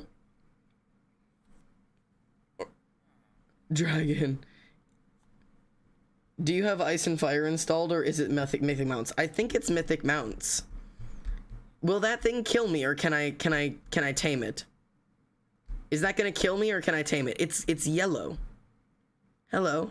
You should come back. Come back. Hi. Hi, are you angry at me? It'll try to attack you until you tame it. I can manage that. Come here. Come here. You're very pretty. I very much like him. I don't think he's coming back though.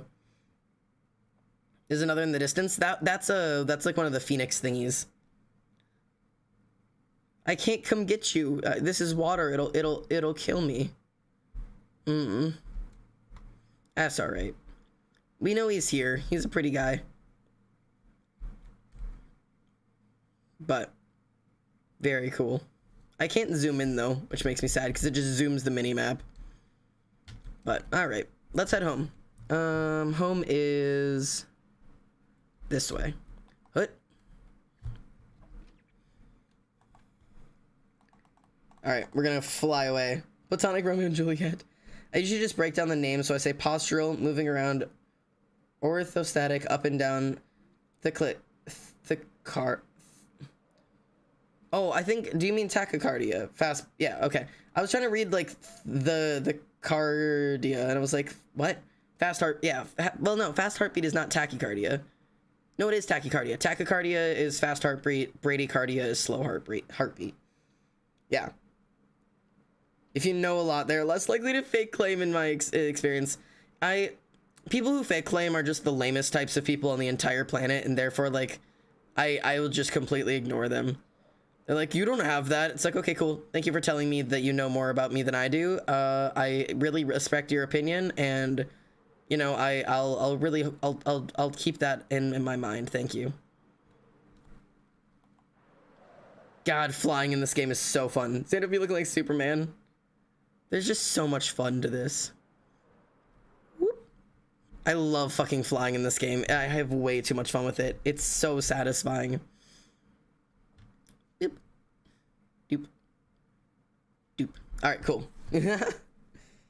But yeah, like, knowing a lot does definitely help people not like fake claim, but also I can't be asked half the time. I genuinely just can't be asked.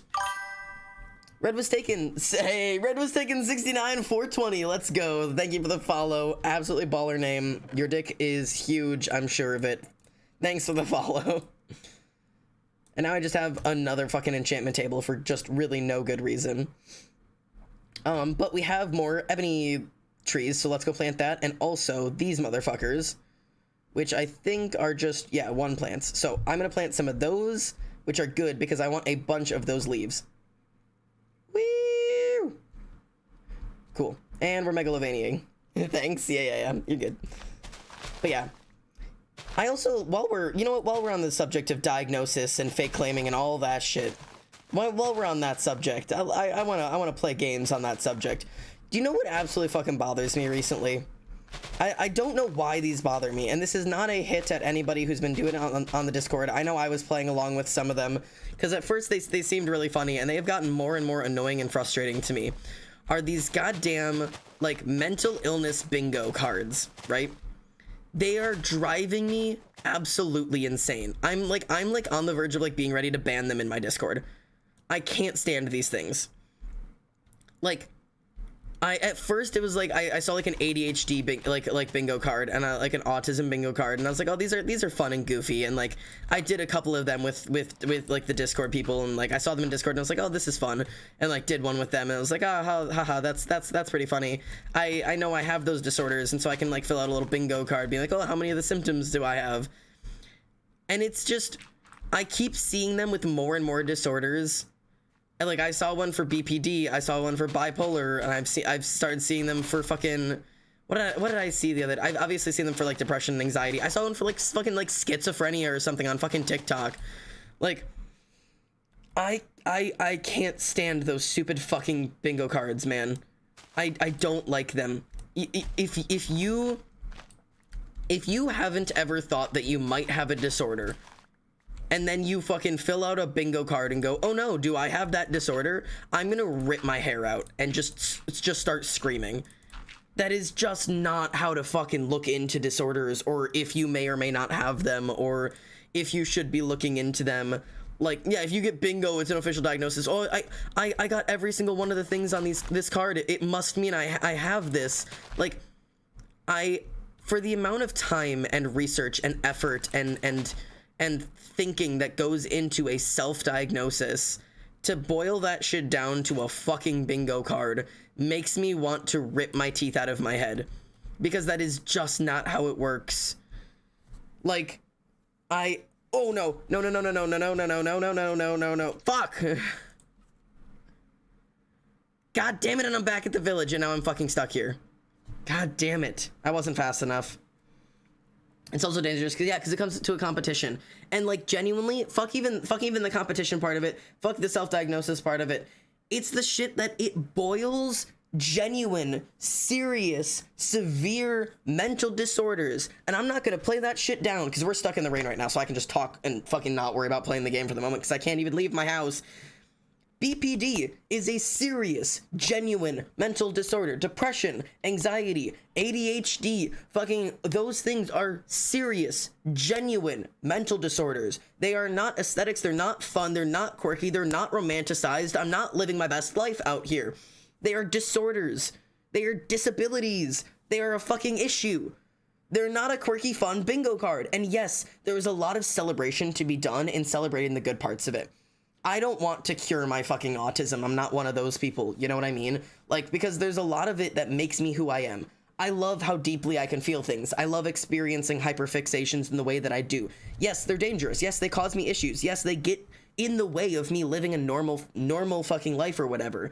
But it's part of who I am, and so I'm gonna celebrate it rather than just being fucking depressed about it all the time, because I can't change it anyways, so I might as well celebrate the good parts of it. But just because people know how to and have learned how to celebrate the good parts and the parts that they can enjoy of their disorders, it doesn't mean that these things are just funny, goofy things that you can fill out a bingo card and just be like, haha, it looks like I must have autism. Like, yes, BPD is a personality disorder, but like, it's regardless of, personality disorder, mental disorder, disability, neurotypicality, a brain dysfunction, a moral code, I don't know what you want to call it, whatever they are, these are not things that you wouldn't fill out a bingo card to to diagnose yourself with cancer, right? Like, oh, I've got a little bit of a lump in my arm, I've been feeling a little sick to my stomach, been getting headaches a lot recently. Yeah, it's cancer. Like, do you know what I mean? Like, yes, and that's exactly like a straight person being like, oh, I must be bi because I won bi bingo. Like, the card says, likes weather and loves Taco Bell. Like, these are like supposed to be inside jokes among communities and not diagnostic tools. And they boil down these disorders into relatable symptoms. That's the whole point of the bingo cards, is that they're relatable. But the problem with them is that they cause people to start looking at ADHD as the only symptoms you experience are these relatable bingo card things. Well, everyone's a little bit ADHD. Well, everyone's a little depressed. Well, everyone has a little bit of anxiety. Yeah, because you relate to the funny, goofy things put on a bingo card and not the serious, crippling parts of this disorder that can ruin your life. Like, it's driving me absolutely up a wall, man. I'm so genuine.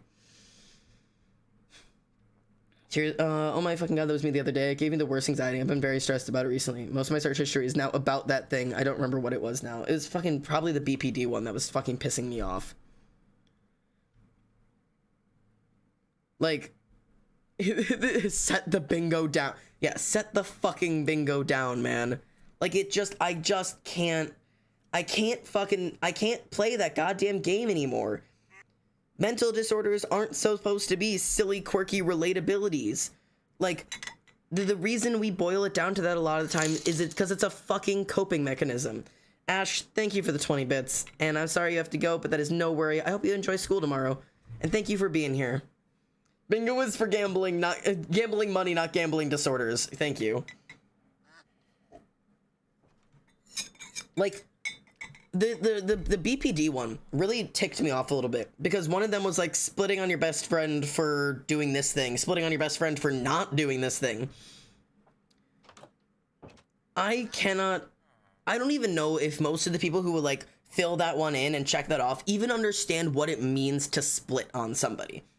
And this is coming from somebody who, before I discovered like an autism diagnosis and that it presents with like a lot of findings that can be very similar to borderline personality disorder, my therapist has suggested that we look into a diagnosis of BPD for me, because I was experiencing so many severe BPD symptoms that I have since learned a lot of it is very related to autism. And I believe that I may not have BPD, and maybe I do just have autism and it's mimicking some symptoms. Or maybe I fucking have BPD. I don't know. I can't afford to see a therapist right now. Maybe I'll figure out more when I can afford it again. It is just wild. Like, it really makes it like people don't understand what these like things are. Splitting on your friend is not just like, oh, getting angry at your friend. I doubt the neurotypicals know what a split is. I didn't until I had somebody sit down and explain to me what it meant to split. Like, I tried looking it up and I wasn't making any sense, because the way that people described it was so fucking abstract and shit. Like, and to like fucking, to then be like sat down and explained like what splitting really is. And look at the fact that I have had severe black and white thinking my entire life. Like, my whole life I have struggled with black and white thinking. And I always feel like I'm fucking crazy, or like I'm always overreacting, or I'm always blowing things out of proportion, because everything I think of is fucking black and white. So yeah, even if you're my fucking best friend, if you do something and it upsets me, my thinking is black and white, and you can go from my best friend to my worst fucking enemy in 24 hours or less. What is splitting? Splitting is drawing the line between black and white thinking. It goes very, very quickly between best to worst, because when you have BPD, and it's not just BPD, but having BPD means that you think in black and white. Everything is good or bad. There is no gray and there is no in-betweens. And splitting on somebody means that they go from being very, very good and very, very high level in your thinking to very, very bad. Almost without any, like, situation. And very often, literally without cause, without explanation, from the person, from the person experiencing BPD, experiencing the split, or from anyone else. Like, there is nothing you can do about it. It's not caused by anything. It just happens. Why is it there?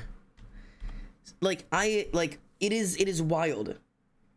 Like, it is so quick to watch people go from you're my best friend to I cannot fucking stand you. And it makes me feel like a shit person. It makes me feel mean. Like, it makes me feel like I'm hyper reactive to everything. But it happens so quick and I cannot fucking adjust to it. And I don't know how to explain to people that, like, suddenly you've gone from, like, somebody I look up to and mean the world to me and you're nothing but good to you are mean and you have it out for me and you're a bad friend and you are evil and you didn't even do anything to cause it. But I just have this in me right now and I don't know how to talk to you right now. Hi, I'm new. Did I join at a bad time? Not at all. We're talking about borderline personality disorder, symptoms, bingo cards, mental illness, lots of fun shit. But welcome, Moon Harvest. Thanks for coming home. Yeah, and people who split don't always remember the hateful shit they've said in the split. Yeah, it is wild, man. Shit just happens. But yeah, I was splitting for years without ever knowing what it was. Yep. And that's what my therapist ended up telling me, is like, you're not, like, because like I would talk about one of my friends for fucking ever, and then suddenly out of nowhere it was like, I don't ever want to talk to them again. I'm not friends with them anymore. I can't trust them. Like, and she had, like, this kept happening over and over, and then like the next week it was like everything was fine, and like I was never mad at them, and like she ended up having to be like, hey, like, we need to talk about this because this is out, like, because this is getting out of hand. Can you please give me my grave? There we go. Jesus Christ. Like, it is just the most ridiculous shit. But yeah, I don't know, man. I don't even know how to deal with it. I still don't know how to deal with it. I don't know what's happening, but I feel very targeted at the moment. Yeah, I don't even know. I do something like that, but with sensory. If my sister breathes too loud when I'm overwhelmed, I actually want to hurt her. I don't. Yeah, isn't that like a... It's sensory overload, but specifically the sounds that other people make is like a word for that, like meso... I don't know what the exact word for it is, but I know there's some kind of word for it. For like specifically like sounds. I thought it was monster for you. Yeah, misophonia. There it is. Misophonia. I have a friend who has misophonia. Misophonia, or however you pronounce it. Like, she genuinely would threaten her siblings if they chewed like too close to her. If you or your loved one suffer from mesothelioma. Okay, no, not quite that one, but thanks.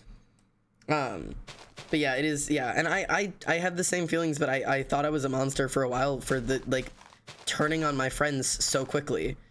It's like I don't know.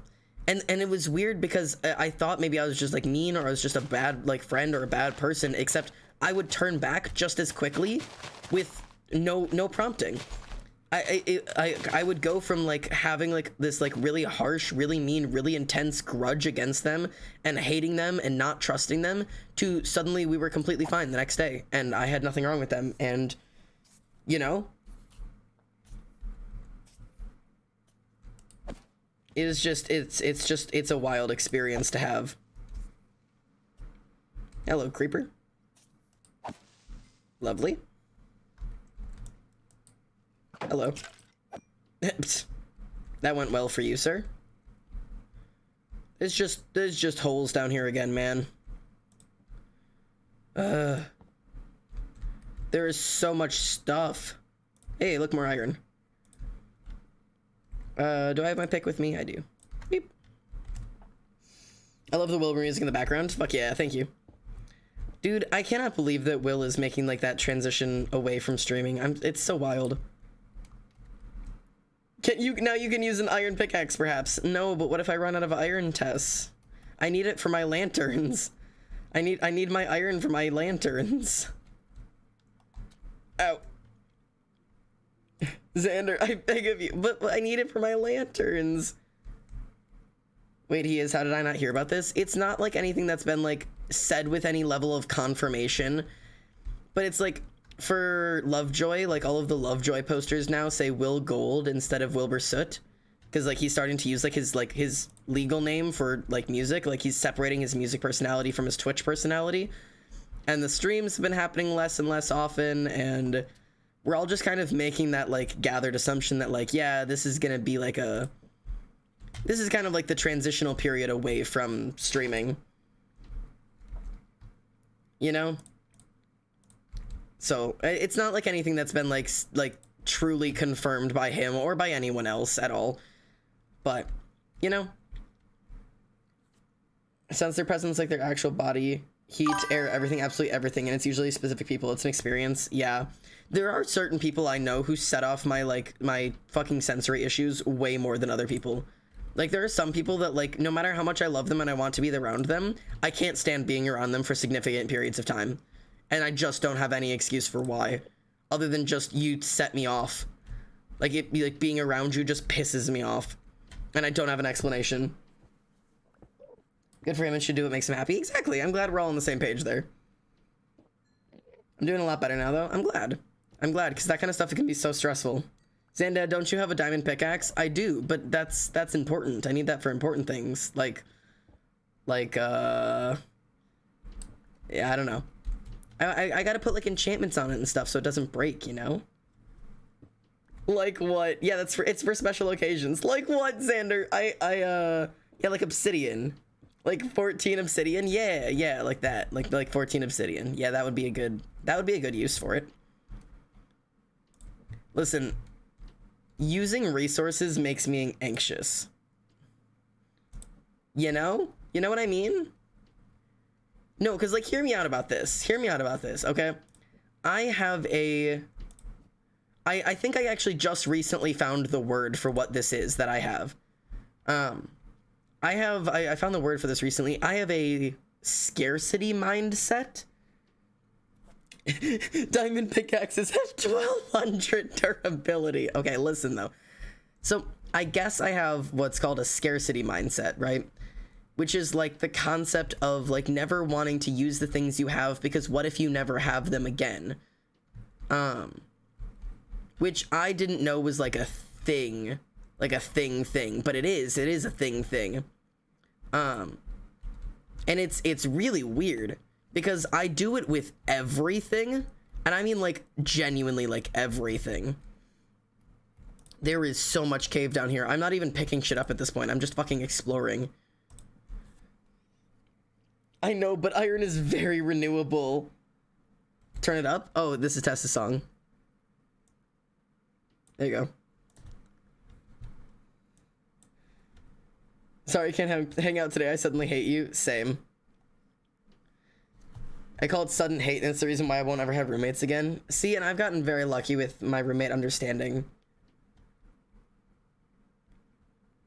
I can't go using the nice things because you won't get another one. Exactly. I am so incredibly concerned, but honestly just popping to say hello. Thanks, man. I hope you have a good sleep. You can literally make an iron farm. Listen. But what if I can't?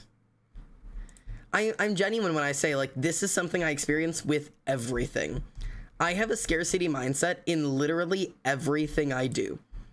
And, like, it pisses off a lot of the people around me, as you'll notice with Tess and my refusal to use the tools that I have. Because what if I can't get another one? And what if I need the iron for something else? And what if I can't get it? Like, stone, I have enough of, obviously. Like, it's weird. I do it with food. I will store my favorite foods in my house literally until they go bad. And I don't even get to eat it. Because what if I don't get another one? What if this is my last chance to ever have it? And then I fucking ruin it because then I don't even have it anyways. And that's fucking worse. Like, it is just the most wild fucking mindset to have. It really pisses people off when I fucking do it for books. Books, TV shows, that's where it really starts pissing people off. If I'm reading a book series that I really enjoy, and I get to the last book, I won't read it. I won't read it. It pisses people off so much because I won't finish the book series because then it's over. And when it's over, it's gone. And when it's gone, I can't have it anymore. It is absolutely fucking ridiculous. I have a book series. Hang on, if I can show you, if I can point. It's you can't even see it from where I am. Hang on. I can't pick my camera up because I have a new camera and it doesn't move. I have a book series that you can't see behind. Oh, I know what I can do. Okay, I've removed this. All right, do you see that shelf right there? That entire shelf from this end all the way across to that end is one book series, right? That is one book series. It is one of my favorite mangas I have ever read, and I liked the TV show very much as well. This is a fantastic manga, right? And that blue one, the blue one on the very far end, that one right there, I've never touched it. I've never even opened it. Oops. I've never even opened it. I have never touched it. Like, I've read the entire series all the way through, and I've never touched the last book. I won't do it. I don't know why. Because the second to last book, ended in such a perfect place. It was perfect. I don't want any other ending. Like, and there's still an entire another book, and I'm afraid about what they could possibly do now that I already had the ending I was looking forward to. I got the closure I wanted, and so I have just denied that final book whatsoever. It just isn't real. It doesn't exist. I don't give a shit about it. I don't want to give a shit about it. Oh my god. We just keep finding caves. Have you listened to the one he just dropped? It's fantastic.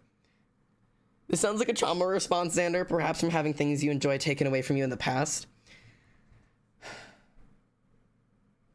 Streaming therapy? Yeah, let's go. I don't know if I've had things taken away from me in the past. You know what? I'll indulge you. I'll indulge your questions. I don't think I've had things taken away from me in the past a whole lot. I know the only thing I can think of that like immediately comes to mind in terms of having something taken from me or like taken away by somebody was my nightlight. Which is a silly, goofy story that when I tell people, they don't always think is as silly, as goofy as I seem to think it is. But I used to have a nightlight when I was growing up, and I was an avid reader, like an obsessive reader growing up, always have been. And I had a bad habit of staying up past my curfew to read my books because I wanted to read my silly, goofy books. And so like I would wait for my parents to go to bed, and then I would pull out my book and I would read it by the light of my fucking nightlight. And one of the days, like my bio dad caught it.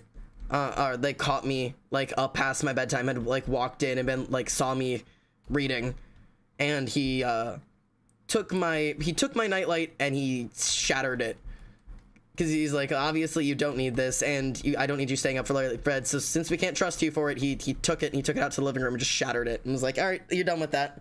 And I never had a nightlight again. So I don't know. That was I stopped having a nightlight then. I was done with it, you know. Like, so, but yeah, I don't know.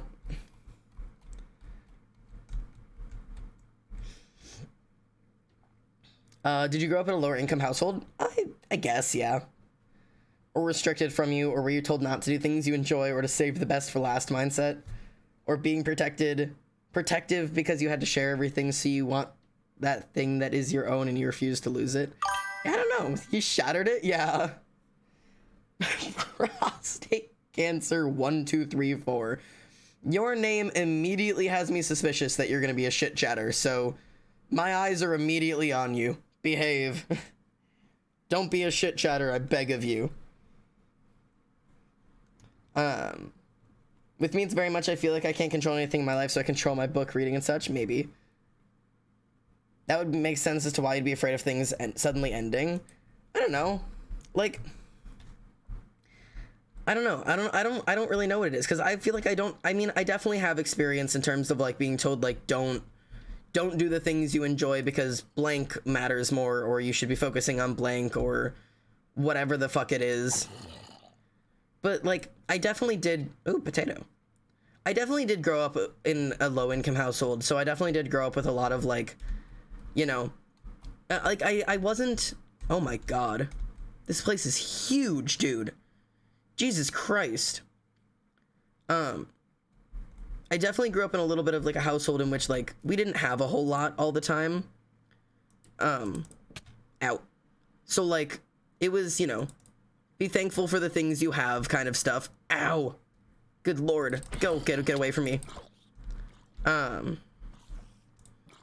Like, which maybe that is kind of where it comes from. Yeah, you won't be able to get this treat every day. And it was genuine, you know? It wasn't like my parents withholding things from me. It was like a genuine, like, listen, like, we don't have a whole lot right now, so, like, this is what you get, and this is like a big treat, and treat it as such. Like, because this isn't an everyday thing. I don't know.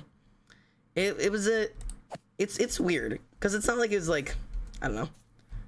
Growing up low income is weird, because I wasn't, like, in severe poverty. Like, I never lived on the streets. I never had to live in my car. Like, You know, like I always had a roof over my head, whether or not we owned the house. Like we always had some family to stay with or something. Like, oh my god, there's things exploding in every direction right now. I gotta eat the baked potato. Oh my god.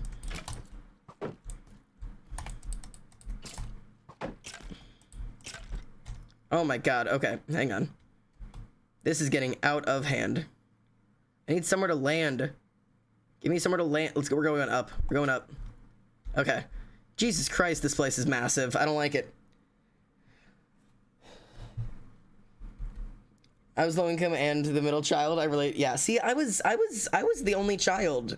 So like there wasn't a lot of like you have to share this with the people around you because there were no people around me. It was just me and my parents. And like my cousin, I suppose. My friend just brought to my attention bacon and juice aren't a treat. Bacon is absolutely a treat. Bacon is a huge treat. You know? The other people think taking things hit hard because I'm an older sibling. Yeah.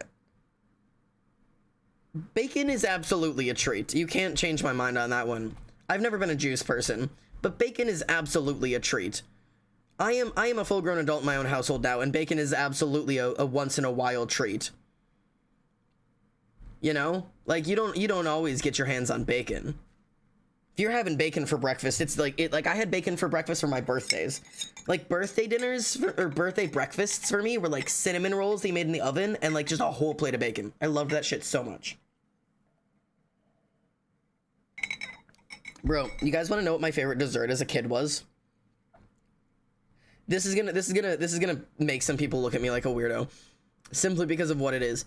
I was a incredibly picky eater growing up. Always was. Ow, God, I need to fucking learn to turn faster. I was always a super picky kid in terms of foods, and so there were a lot of foods I didn't try growing up. And one of those was mashed potatoes. I was afraid to try them because like I thought the texture looked yucky, and so I never wanted to touch them. And eventually my mom convinced me to try them, and I fucking loved them. I fucking loved mashed potatoes. And so I finally I gave in. And when my mother would ask me, dear child, what do you desire for dessert? Would you like a treat after dinner? I would beg her to let me have mashed potatoes as my treat, because that's what I wanted. I so badly just wanted mashed potatoes as a treat. And my mom was so confused. She's like, why? And that was just what I wanted. And I legitimately would be so content with just fucking mashed potatoes. Just a bowl of them. Like, oh my god. God damn it. Oh my god. I cannot do this. Jesus Christ, man. This cave is gonna kill me. I need more food. If people enjoy having bacon, you can have it whenever. I mean, yeah, but I have to buy it, and it's expensive. My favorite dessert was strawberry icing sandwiches. I love that. I'm a juice person because I can only afford it like 3 times a year. Felt. I forgot my questions. All right, mate.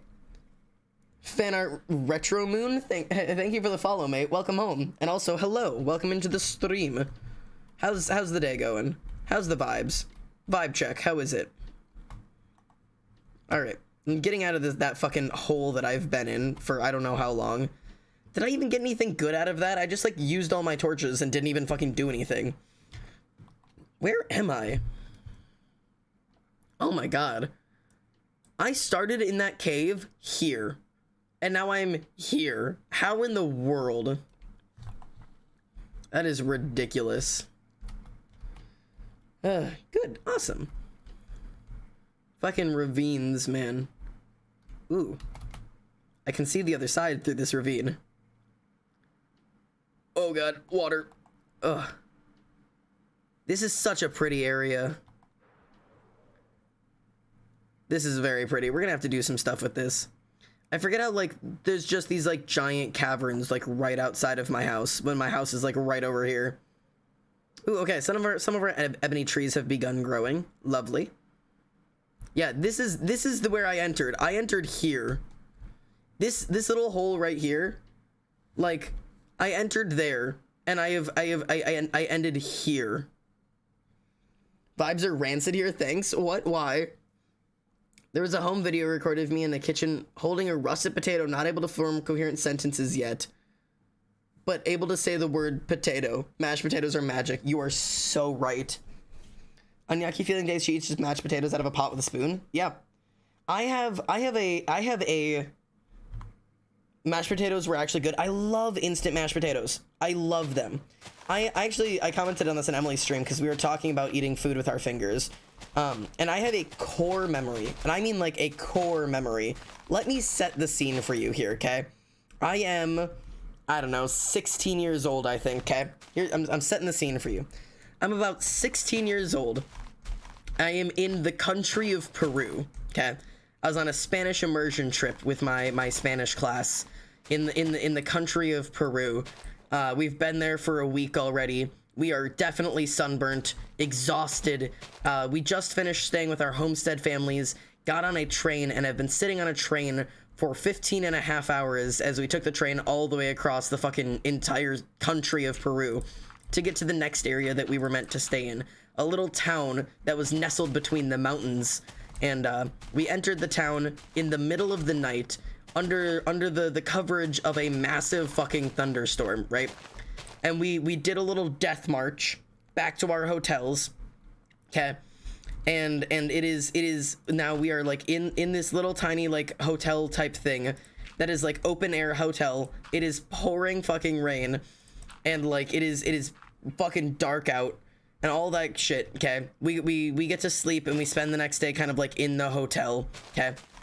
And this storm does not let up, okay? So it is now the next afternoon.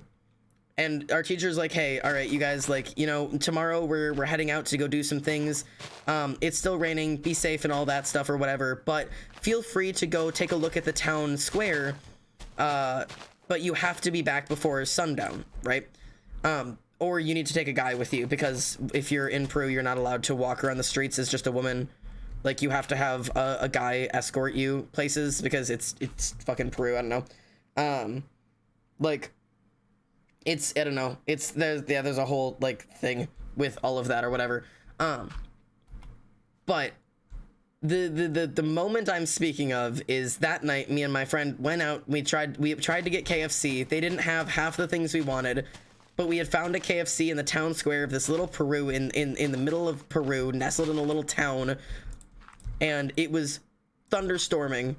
And it was pouring rain, and the sun had set, and there was this guy following us, and we literally sprinted back to the fucking hotel, and like our fucking KFC bag was like half filled with water from the goddamn rain, and I sat down, and half of my order was wrong, and all I had that I liked in there was fucking mashed potatoes, and they didn't give me a goddamn spoon. So I have a core memory of being in this little town in Peru in a thunderstorm, having just run for my life through the cities of a street I didn't fucking know, and sitting in this hotel drenched wet, exhausted, sunburnt, and just shoveling KFC fucking mashed potatoes into my mouth with my bare hands, because I had no other goddamn option. And that's just a wild fucking memory. I don't know what to tell you. It is just ridiculous. Dad, my bio parents won't let me get a dog collar. I mean, do your best. I don't know. Curious from Straw Bunny's perspective is, I do want to know, if it's something you're permitted to say on stream, you should just say it on stream, because I'm curious. If it's not something you're permitted to say on stream, DM me, because I'm curious. What do you mean by a safety problem specifically? Personally, I do think it's a little weird for minors to be wearing dog collars around, specifically if it's for like the fucking BDSM kink scene kind of shit, because, like, you know, you're a child and BDSM is inherently sexual and you shouldn't be participating in that because, you know, you're a child. But I don't know what you mean specifically by safety issue. And also, there's lots of reasons middle and high schoolers tend to wear dog collars that isn't inherently sexual. Like for example, Therians or furries, or just people who find an aesthetic in it. But I am curious on in terms of like how you view like safety issue. But I don't know. I was a middle schooler who wore a dog collar. Full admittance. Ew, no BDSM, right. I think minors having kink is gross, but I don't know if it's the kind of safety or choking hazard. Yeah, that's why I wanted to know what you mean by safety hazard. Very curious. But yeah, like minors inviting kink is a very dangerous way of phrasing it personally, because they're minors and whatever they're wearing or doing or saying is not inviting kink, because they're minors. They can't invite that kind of shit, and thinking about it that way will always inherently be the fault of the adult and not the minor, because that shit's gross. And like if you're a fucking furry or some shit and you want to wear a goddamn tail or a goddamn fucking collar, personally I think it's, you know, it's your fucking choice. It's no different than if you're a minor and you want to wear thigh highs because you like the look of them or you think they're comfortable or cute. That should never inherently be sexualized because you're a fucking child. Like, and anybody sexualizing it is in the fault, not the person wearing it, if that makes sense. Okay, it's associated with kink, so people assume kink and people see you as an easy target. I got a collar for Therian and got hurt. See, and I would like to specifically say, like, yes, there is a level of danger to wearing anything. There's a danger in anything, I suppose, especially if you're female presenting or a young child or any form of, you know, stereotypically pretty in the beauty standards. Existing is dangerous because there are predators everywhere. But for Straw Bunny and for everybody else out there, if you wore something that is associated with kink or is associated with being sexual as a child and got hurt because of it or attacked because of it or, you know, whatever, like you got sexualized because of it, you are and or were a child, and being sexualized as a child is never your fault. Period. It's not your fault ever. Because you are a literal child, and nothing you do is inviting people to do something like that.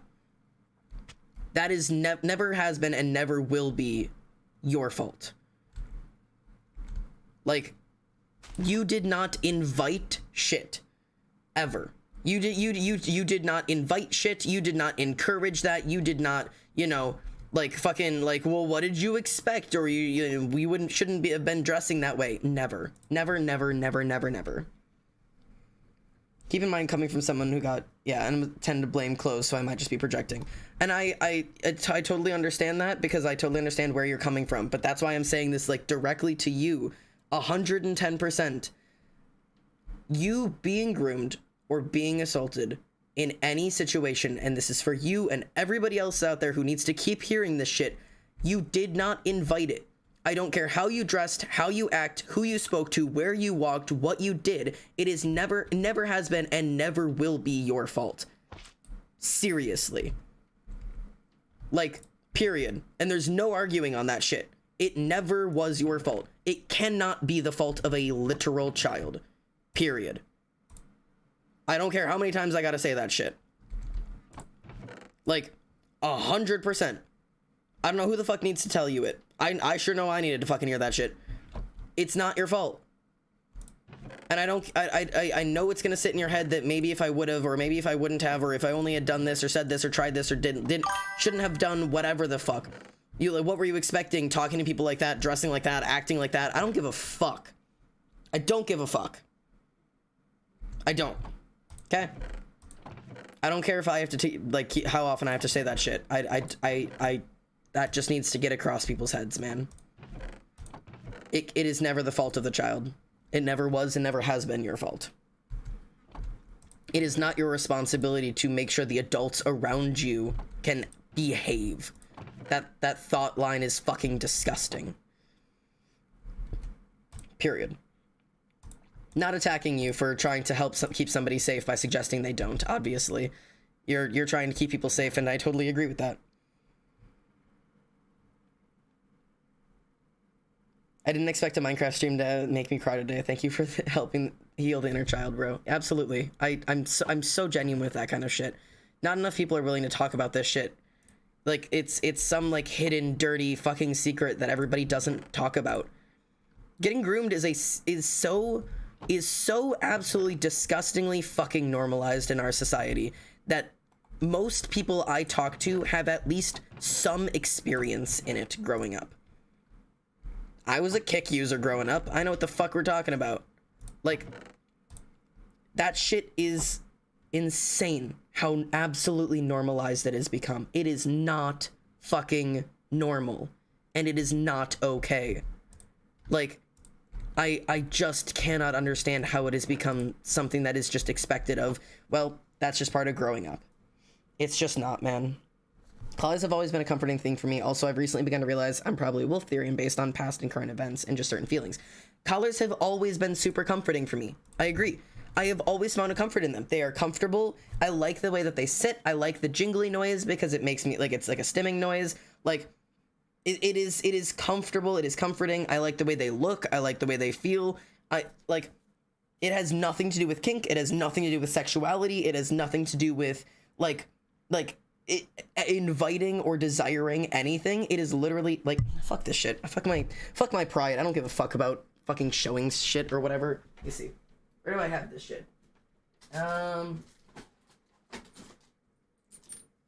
This is one of my first, like, actual ones I bought. It's velvety, so, like, it's soft, and it's, like, that jingle. Jingle, jingle, jingle. I love this shit. It's fucking comfortable. It's not sexual. It means nothing. There is nothing sexually attached to a fucking collar. It's a wearable item. Like, I have like 4 of these, and some of them are for like concerts and raves and pride, and they're like pretty and designed, and some of them are just soft and are just comforting. Like, man, I don't know.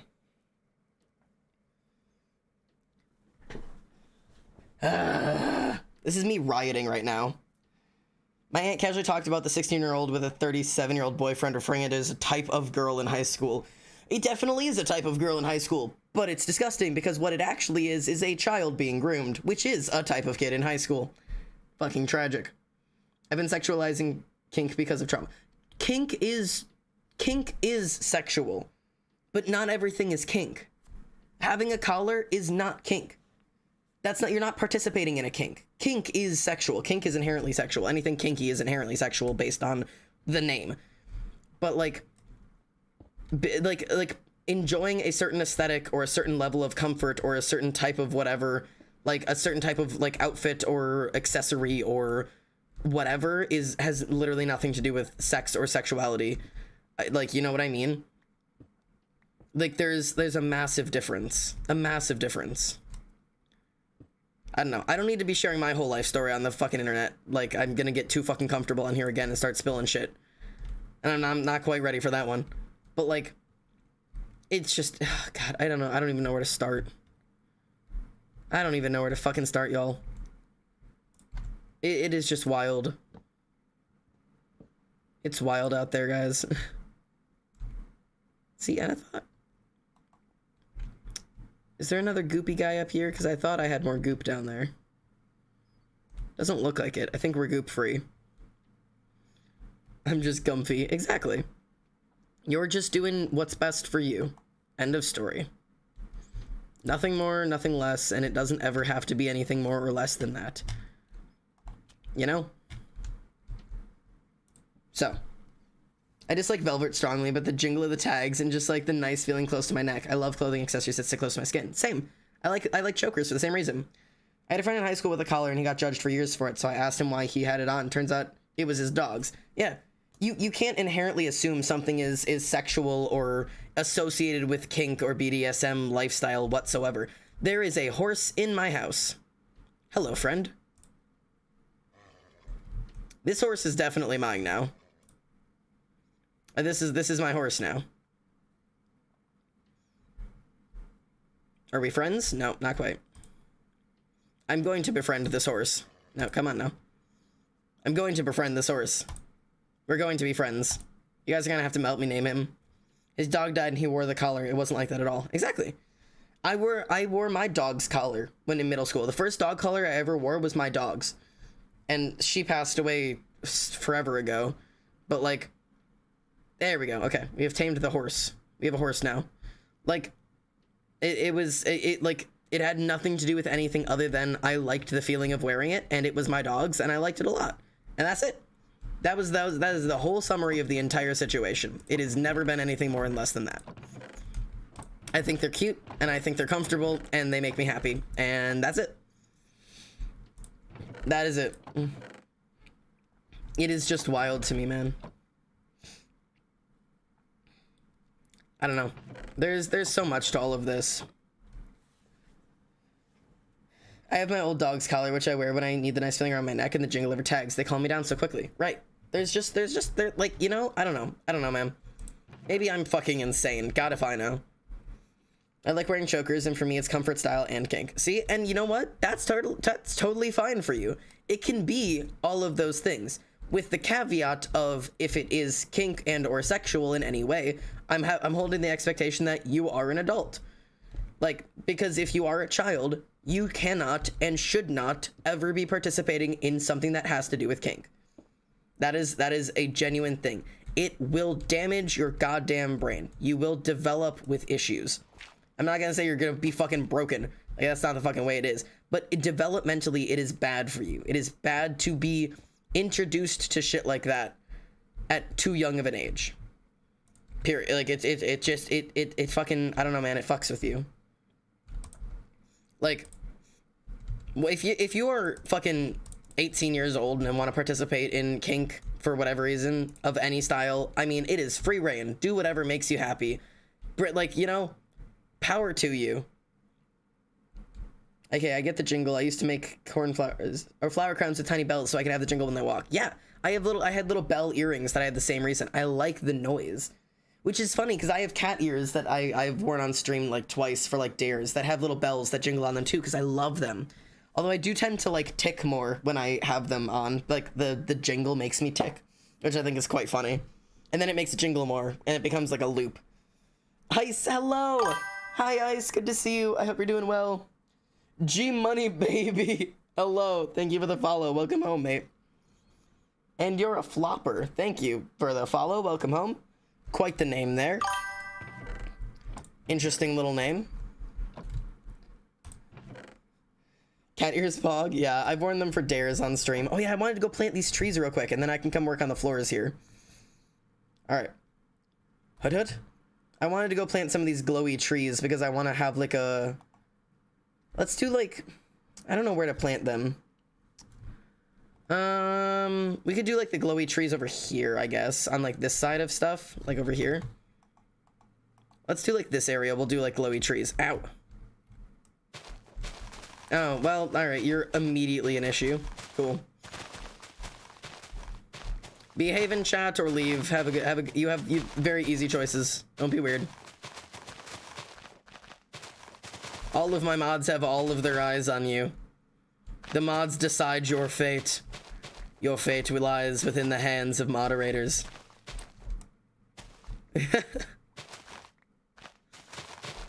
Nom nom nom nom nom. I'm mowing the fucking grass. I can't stand grass in Minecraft. Like, I get some people like it. It's got like some appeal to it aesthetically, I suppose, I guess. But like, I don't know. I can't stand it. I think it's stupid. I think it looks bad. It makes everything blurry, especially when I'm fucking a block and a half tall. This shit is annoying as hell to walk through. All of their eyes? How many eyes y'all have? My mods have an exorbitant amount of eyes. You wouldn't believe how many eyes each of my mods individually have. It's almost scary. You should be concerned about the number of eyes my mods individually have. Collectively? Now that's a whole nother issue. Collectively, my mods are an unstoppable force of nothing but eyes. Eyes and banhammers. They watch upon you from above like biblically accurate angels. They're biblically accurate Discord mods. Somebody needs to make art for me of whatever the fuck a biblically accurate Discord mod would be. I don't quite know what that could possibly be. Why are you simping for me? Don't fucking simp, bruh. I'm not your type. Don't assume my form, Xander. I'm sorry. I didn't mean to fucking biblically accurately misgender you. How is that weird? Cause you're catcalling me. I don't want to be catcalled. I'm not interested in you, and you are not interested in me. I am a stranger on the internet. Hoya. Catcalling is wrong. Ah, yes, you're learning. Wonderful. That's not catcalling. What would you define as catcalling then, if not shouting a random insult at somebody? You could be like, hey, you're a pretty chill streamer. That'd be like, ah, thanks for the compliment. But if you're immediately going for my looks, I'm really not that interested. I love catcalling sometimes. Both y'all new people are sussing me out a little bit, man. If I figure out how to, I'm definitely drawing biblically accurate mods. How would we draw that? What does a biblically accurate Discord mod involve? Definitely way too many eyes, for sure. Like a significant number of... See, that's why. I knew you were just a fucking weirdo. Online catcalling is a thing. Both of you get out of here. Ban both of the fucking idiots. Get him out. Get the fuck out. I don't give a fuck. Stand on my goddamn chat. Catcalling online is absolutely a thing. Get a fucking life. Like... What was the other thing? Oh yeah, you ugly. Yeah, okay, go get a fucking life. Oh my god. I'm sorry your virgin asses need to fucking turn to goddamn Twitch streamers to get some. But you're not fucking getting any with that goddamn attitude. No one likes you. Oh my god. Nobody is interested in you. Please. God, I cannot stand people in their goddamn... The absolute indulgence in just, I deserve attention is just insane. Oh my god. But hey, we managed it. I think that was the first time somebody simped for me within a moment of like a minute of fucking following. That was pretty beautiful. You know, it went so wonderfully. That was rapid. My simp counter has gone up. Nothing like being sexualized on the internet. Puts a warm feeling in my chest. The internet is exhausting. Being on the internet is just fucking wild, man. Because people really just have, like, the most insane expectations. I'm always new to most of people's streams, but I see a lot... Yeah, I see a lot of weird shit, yeah. I'm imagining a biblically accurate angel but with a banhammer. Yeah. I'm imagining... Okay, so way too many eyes, for sure. Definitely wings. Like, way too many wings. Especially because, like, my mods are bees. Like, because everybody in my community is, like, bees. Can I have a gun? Yes. Oh my god. Biblically accurate angel with just fucking Glocks. All of my mods have just Glocks. I feel like it would be a combination of the Tess staring emote and the Emily gun emote. Like, if we could combine, like, the Tess staring emote with, like, 9 Emily gun emotes around it in a circle, that's, like, the biblically accurate angel. That's what it is. It's like it's Tess's eyes glaring at you from the darkness with just 9 of Emily's hands holding guns. Like, I think, and then add like a bunch more eyes and wings, and there you go. It's crazy. People say the most out-of-pocket stuff, then say sorry and expect to not get banned. Half the time they don't even apologize. They're just like, oh, you're fucking being sensitive, or oh, you're fucking ugly, or oh, your stream seems shit anyways. It's like, then why are you here? Like, I know you're desperate to fucking withhold the tiny piece of your fragile ego that is currently being shattered under the weight of a single gay on the internet. But oh my god. Like, I can't stand it. Yeah, yes, exactly what just happened on the screen. Just Tess's eyes and then Emily's guns, and that just, like, creates the biblically accurate mod. That is the magic that is my biblically accurate mods. I love it.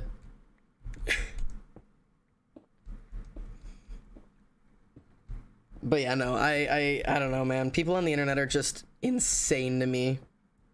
It blows me away how entitled people are to, like, feel like they deserve your attention or deserve that they're like allowed to say or do anything. Like, especially because like it's, oh my god, there they go again.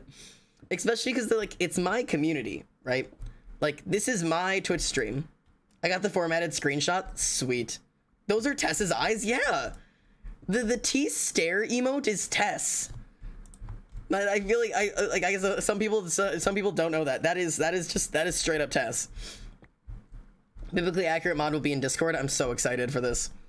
But like, this is something that like I feel like a lot of big streamers need to start pushing more, and it was really cool to see Tubbo and Sneeg actually talk about that for a little bit, and more streamers are starting to like be honest, like about the fact that they fucking can't stand their Twitch chats because for some reason they're not using, a lot of them except for Sneeg, and not all, but a lot of them except for Sneeg have like just accepted the fact that like, you know, it's like you kind of gotta let the community do whatever you want because, you know, you're just lucky that they're there, and if you don't want to turn the community against you because, you know, the internet is fickle, and if you turn the community against you, then, you know, you'll lose your job or whatever. But the reality is, this is my stream. This is my Twitch chat. I get to decide who's in here and who's not in here. If I don't want you in my stream, I get rid of you because I'm allowed to do that because it's my fucking community. And if you make my community less enjoyable to be a part of, you bet your tits I'm gonna fucking get rid of you, and I won't feel bad about it. Do you know what I mean? Xander thoughts? Like, I just like... Wait, you put it in Xander thoughts? Yeah, put it in Xander thoughts, do it. Oh god, no, it's Tess with the fucking tentacles, please! But yeah, I don't know. I think more people need to be, like, take seriously, like, what they allow in their communities and what they don't allow in their communities. Because Twitch chats are fucking disgusting half the time, and I can't stand them. And the more streamers just allow people to do and say whatever the fuck they want in chat without repercussions, the longer it's gonna take to get Twitch under control as a fucking platform. Because, oh my god, it is just unbearable right now.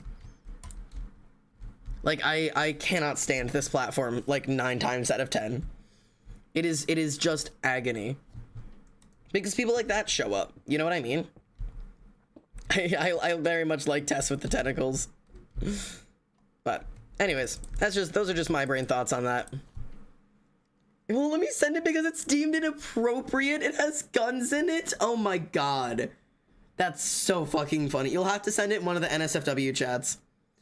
Oh my god. The pentacles. You got the double pentacles. And, or I guess they're upside down. So, no, this is fucking the double inverted pentacles, Tess, and the wings. Now that's real magic there. Oh my god, that's funny.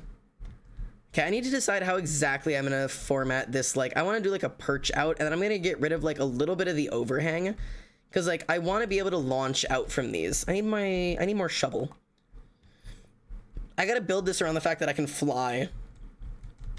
Do I have more shovels? I feel like I have more shovels. I do.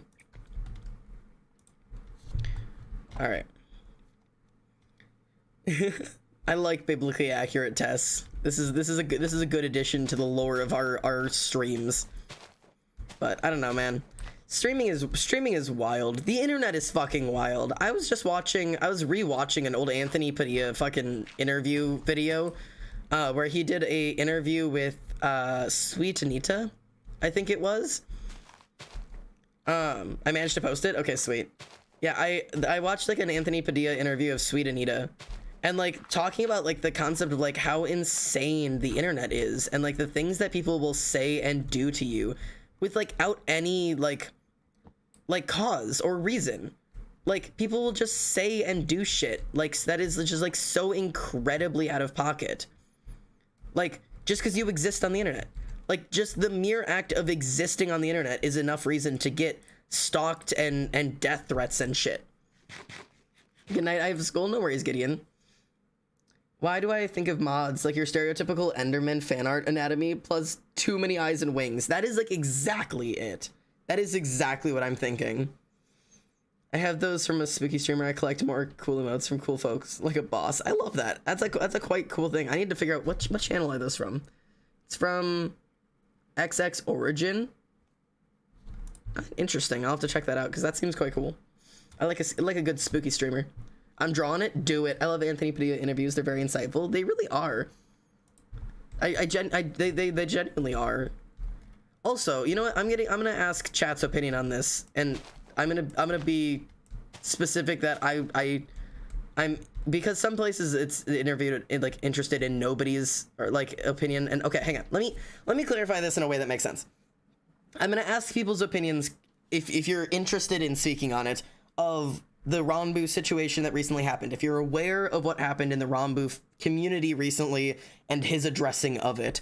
And I know in most of these conversations, people are saying that only BIPOC voices on that matter, in which case, in which situation that is true, because it was a situation of racism and the only people who are qualified to speak on how bad it was, what was really happening, and Ranbu's apology and addressment of it is BIPOC people. But I just want everybody's opinion on it, like, just because I'm interested in hearing what you thought about it coming from an inside or outside perspective of, if you heard about the Ranbu shit that went down, what do you think? I'm just curious on people's opinions. What the hell happened? Oh, you want a quick rundown? Let's see if I can give a really quick summary of what happened. So Boo Twitter, which is Ranbu's like dedicated Twitter like side of Twitter, like you know how that was work. Boo Twitter has been notoriously racist. That has been an issue for a severely long period of time, admittedly. And so when people will call out Ranbu for anything, it doesn't have to be for racism. Like people will call Ranbu out for like, oh, you like, I don't like the way you said this, or his content isn't that great here, or have any form of criticism of Ranbu whatsoever on Twitter. People on Boo Twitter have a tendency to attack them with messages that include a lot of slurs, mostly racially targeted slurs, and death threats, like severe racially targeted slurs and death threats, for any commentary made on Ranbu that isn't inherently positive. And they've been trying to get Ranbu's attention on it for a long time, and Ranbu has admittedly not really paid any fucking attention to it, and has just had said that he didn't want to draw more attention to the situation. And so instead of addressing it, he just didn't do anything about it, which really was, you know, I suppose that's a choice. And so eventually, he did like a stream recently where he kind of addressed it to try to be like, hey, like, I don't want to paraphrase his stream because he obviously had it very, very carefully and specifically worded to address things as best as he could. And I like, from what I've been hearing about like responses online, his response was very good. Because it wasn't just, hey, you guys are being racist and racism is never okay. It was saying that, but it was also like commentating on like, stop fucking defending me on the internet. I can defend myself. It's okay to criticize me. Stop attacking people in general. If you think racism is ever okay for any reason at all, you're insane and get out of my community. And also, I shouldn't have to be the one to tell you, you need to start fucking listening to people. Like, BIPOC voices matter more than mine in this situation, and therefore, like, you need to be listening to them and not just me, which is a great start on that one. So, that's kind of like the quick summary of what exactly has been going down in the Ranbu community. But it's been a little bit on fire recently. And there's been a lot of talk of people being like, hey, like his apology was really well worded. It makes sense that he understood. He said a lot of the right things, and that, like, you know, I don't forgive him, but I do accept the apology and hope like things will change. But in the end, like that side of Twitter may never change, which is like a damn shame. But yeah, I've hated that so much. I understand not drawing attention to it, like, but if you have a platform being used for hate, disown said hate and pointed out. And he's disowned it several times, which is a thing. But the thing is, it's always been like a verbal thing of like, you know, if you're defending me using racism, or if you're attacking people using racism, like, stop using my profile picture. You're not a fan of mine and I don't want you in my community. And he's said that over and over and over again. But the issue is that even though he has said it, and he has, like, stated it, he's never, like, done anything about it. Like, if that makes sense. And it's difficult because like a lot of people have started the discussion among like streamer communities of like, to what extent and to what level is the streamer directly responsible for the actions of their community, which I think is a really interesting conversation to have. Because like, if you're seeing screenshots of fans of Rambu using racism to attack people, right? How is Ranbu supposed to react to that? You know? I appreciate the apology, but can't ignore how long the apology took. No, of course. I completely agree on that one. But like the question I really have, and it's not like an accusatory question. It's a genuine open question of like, how responsible can a streamer really be for their community? And how do they take responsibility for stuff like that? Like, if he's aware of that happening and he addresses it, say, verbally, and says like, you know, don't do that, and like, if you do that, like, I disown you as a fan, right? And if saying that isn't enough, what is the next step? Like, how do you stop a community from doing something like that? Like, how can he physically be responsible for it? Like, because I'm genuinely curious of like what people's solutions to this are, because I'm struggling to find like a good, like, meaningful long-term solution to something as serious as that. Like, how does a streamer be responsible for their fan base's actions? I don't know. It's interesting. I think the creators should not be held responsible for the actions of their fans, but they should be conscious and proactive if they can. At the end of the day, they have no way of actually legitimately stopping anything. Right. Which is like a part of like my concern with all of it, is because like, you're right. They're like, I feel like there isn't a way for them to act on TBH. Right. Which is why I keep asking. Because like the thing I keep seeing people say is that like, you know, like his apology was well worded, but at the end of the day, like, I need to see actual actions happening and things changing. Like, if you want to like actually be forgiven. And like, as a streamer, my genuine question is, say this was happening in my community, right? Like, I think a YouTube video or an interview comment would be stronger than a throwaway comment on a stream. Well, the thing he has done now is a full dedicated stream. I don't know if you saw that one, but like, it was like a full dedicated, like, hour-long stream. And you know what sucks, and that a lot of people pointed out? Ranbu averages like 20, 30, 40,000 fans. Like, normally. Like, genuinely all of the time is averaging at least 20, if not 30,000 fans every single stream. Addressing the racism in his community, that stream, 13,000 viewers was the max that I saw. 13K. And that was it. If he's doing his part to try to reach out to them and say like, hey, what the fuck, you can't be doing this, and the people just aren't showing up and aren't listening, then, you know, like, as a streamer, I want to know, like, what more could you do? No matter what he does, it'll not be enough to people. If he does one thing and they want more, if he does more, then they want even more. Right. This was towards, oh yeah, okay, yeah, pre-apology wrong, but that makes sense, yeah. I want to see action and change. If he shows action and change, they will want something different. It's never enough. See, and I feel like for some of it there is a lot of, like, there is change you can make. I think if people made an example for anti-racism a part of their stream, they wouldn't have as many racist fans. That's a good take. People made an example for anti-racism a part of their stream.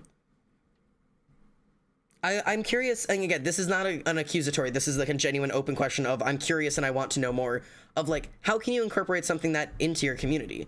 Because, like, obviously, like, I'm anti any type of hate, you know? Racism, homophobia, transphobia, like ableism, all of that. Of course, I don't want any of that shit in my community ever. Like, period blank whatsoever. If you are a part of any of that shit, stay the fuck away from me. But, like, my question lays in, like, as a streamer, what can I do to push that, right? Like, how can I can say my community is a safe space as many times as I want to, and I can encourage my community to be a safe space as much as I want to, but the question lays in, how do I act it? Because that's where I always get confused, is like, I'm a streamer. Most of what I can do is talk. That's most of my power, you know? Most of my power is in speaking to my people and speaking to my fans and talking to my chat, and like that is how we communicate, you know? So like, how can I best make physical actual actions?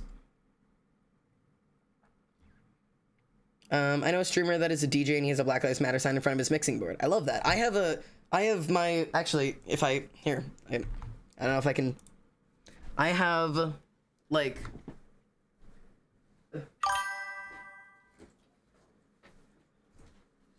this is my ACAB jacket. I like my ACAB, this is my, riot, or, well, protest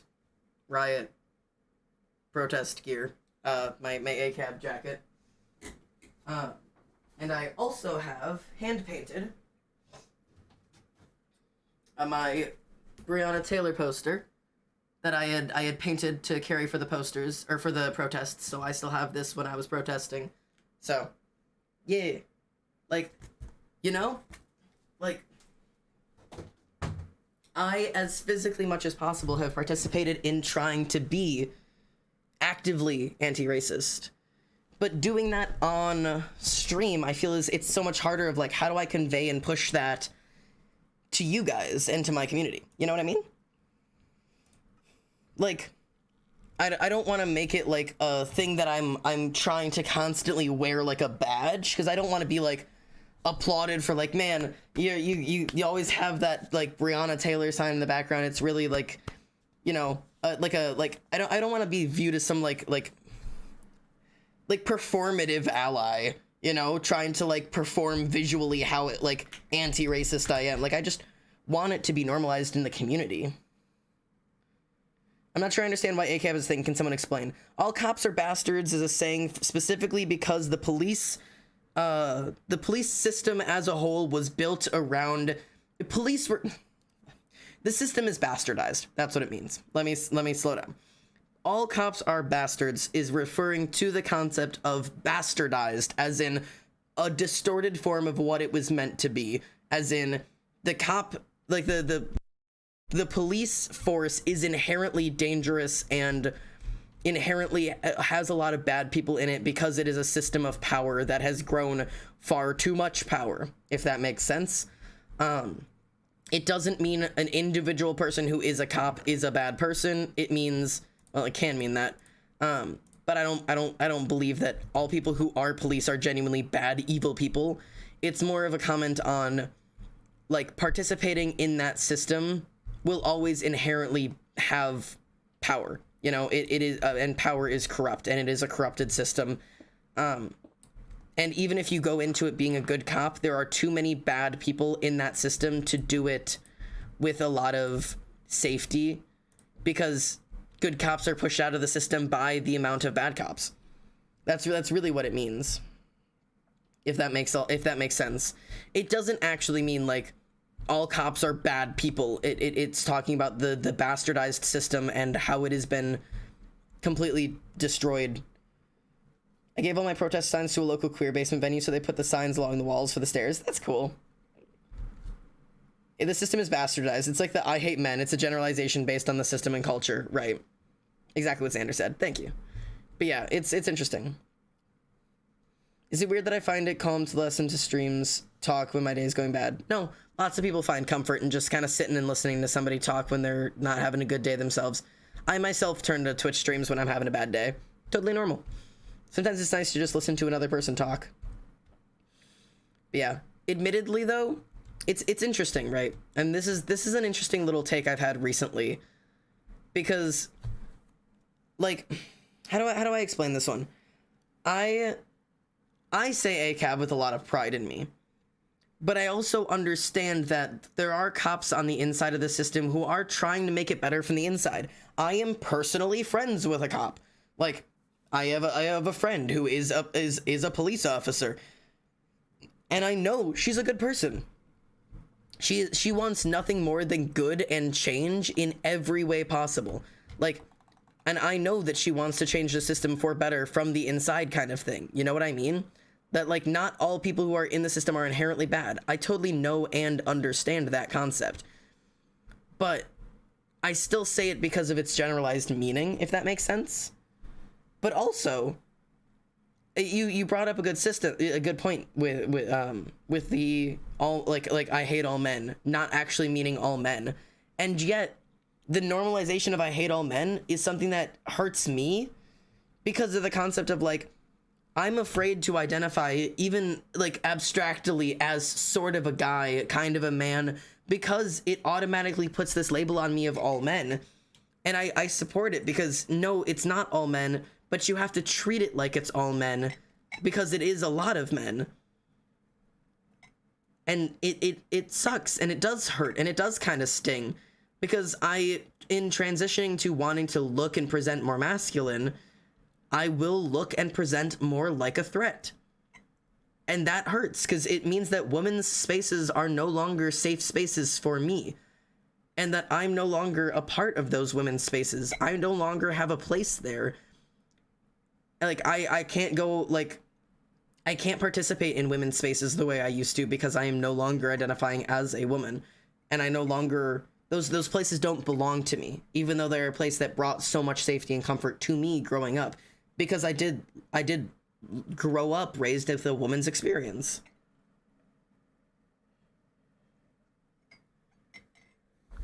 Yeah, I don't know. I babysat a POC child, and I was taught that much like dogs have teeth and teeth bite, cops have guns and guns kill. And if we taught him if there's a bad guy, get a cop. If the bad guy is a cop, get a new adult. Yeah. It's interesting. There's a lot of pieces to that. I wish so bad I could explain this shit to people like you do. I've had people be like, not all men, and I hate men makes them feel attacked, and I want so bad to explain to him, but I just don't have the words. The best way I've had to explain it is, no, it's not all men, but it is all women. And that's why you have to treat it like it's all men. Because no, you're right, it's not all men, but it is all women. Like, all of us will in some way have experienced some sort of mistreatment from men at some point in our lives. Catcalling, essay, grooming, whatever it might be. And more times than not saying always, but more times than not, it is by men. Which is why you have to treat it like it's all men, so that it doesn't become you. Even if we know it's not all men. Because it's not. Of course it's not. But you have to treat every dog like it could bite, and you have to treat every man like it could kill. Because otherwise, the one that you treat like it won't will be the one that you regret. You know? And that sucks. That fucking blows. I wish it wasn't like that, but it is. You know? It sucks, but that really is the way it is. So, I don't know, man. Hi Xander, I'm sad. Hey Rainy, what's up, man? I hope you're doing all right. What's got you down in the dumpies? What's got you in the sads today? See, now it's like basic hunting rules. Treat every gun like it's loaded. Exactly. It's one of the first things you're taught when you buy a gun for the first time is you treat every gun like it is loaded. What Xander said, ×2. Yeah. I know. It's just in the moment I can't figure out how to make them understand. It's hard, and admittedly you shouldn't have to. They have the ability to go and learn themselves, you know? They really could go and learn themselves if they wanted to. Those words that I just said are not my own. I did not invent those explanations. They are things that are mirrored and repeated across the internet by women all over. There are resources. You can find them. You can hear them. You can go read them. The gun safety lessons at ripe 8 years old. Right. I was going to go to sleep, and now my brain is going brr. Yeah, I have a habit of doing that. Sometimes I make the brain go burr. Now, what do you do if Daddy leaves a gun on the table, screaming and bashing head on the wall? Oh, God, please. Yeah, that's a good one. Treat every gun like it's loaded. Right. You treat every dog like it has the capability to bite. You treat every man like it has the capability to kill in the same way that you will treat every gun like it is loaded. I miss my childhood friend. I haven't seen him since 2019, but our moms were best friends since high school, and he's like a little brother to me, and my sibling and his siblings grew up together. Aw. I'm sorry you're missing them. And that can be hard when we're, like, you know, you're not close to a friend anymore. Like, it can be really hard having to kind of, like, learn to grow out and away from people. It really does suck. I feel like I've been doing it a lot recently, which I fucking hate. But it's true. I think I've been doing a lot of growing out and away from a lot of the friends I grew up with. And it kind of sucks. Like it kind of really sucks. I don't like it. I don't like not being with the people that I grew up with, but I also know that we outgrew each other and we don't see eye to eye on a lot of things, and we don't talk the way we used to. We don't talk about friend stuff anymore. I saw a TikTok today that got me so upset because it was talking about, like, you know, I've had a childhood friend my entire life, like, and like we always meant everything to each other, but we don't talk about friend stuff anymore. The only time I see them, or when I see them, like, we only see each other every once in a while, and when we do, all they do is tell me about all these, like, all the drama and tea about people I don't know, and the drama I don't care about, and, you know, it's all just, they just talk at me, and they don't ask me about my life. They just tell me about all this drama and shit, and, like, we don't discuss things any deeper than stuff like that. And it's like, man, I hate that I relate to that with, like, I've lost a lot of friends. Like, those people that you go through high school with, and you swear that, like, these are the people you're gonna live with, these are gonna be your people for the rest of your life, and you're gonna grow old and die with them. Like, it sucks when you realize that that's not always true, you know? I'm gonna make myself sad, though. Anyways, I want to run around on all fours because your streams give me energy, but I have to wait till everyone's in bed and asleep. I totally get it. I was a cadet for 5 years, and I grew up in a hunting family. I only just remembered that learning about guns when you're like 3 isn't normal. It definitely is not. No, absolutely not. Should not be normalized either. Oh, also, Earth XX Earth. I don't know if I thanked you, but hello, and thank you for following. It was like 11 minutes ago. I don't even know if you're still here. It's really wild to me when people, like, join a stream, drop a follow, and then disappear into the void. Because, like, 9 times out of 10, like, you'll never see them again. And it's just absolutely wild to me. It's such, like, a strange concept. Like, I don't know. I just hope that he appreciated our friendship and he enjoyed our time spent together, because I know I did. Yeah, and I imagine he did. At least I'd hope. You just described my relationship with my twin. She's so surface level with me that her telling me she was pregnant came as a surprise. Oh, God. Yeah, sometimes it's just... friendships turn out like that. I don't know. It's kind of wild. Off topic, but there is an ulcer on my tongue and I want to bite it off. Oh, my God. An ulcer? Wait. Aren't ulcers holes? Like, there's like a different word for that, isn't there? Sorry, not that it matters. Regardless, I'm sorry. Regardless, that sucks, and I'm sorry that you have that, because that sucks. I had an ulcer on the back of my throat once from the combination of doing the haunted house and screaming every night, and also catching pneumonia. Between those two things, I developed an ulcer in the back of my throat and, like, ripped the back of my throat open. That was a not fun time.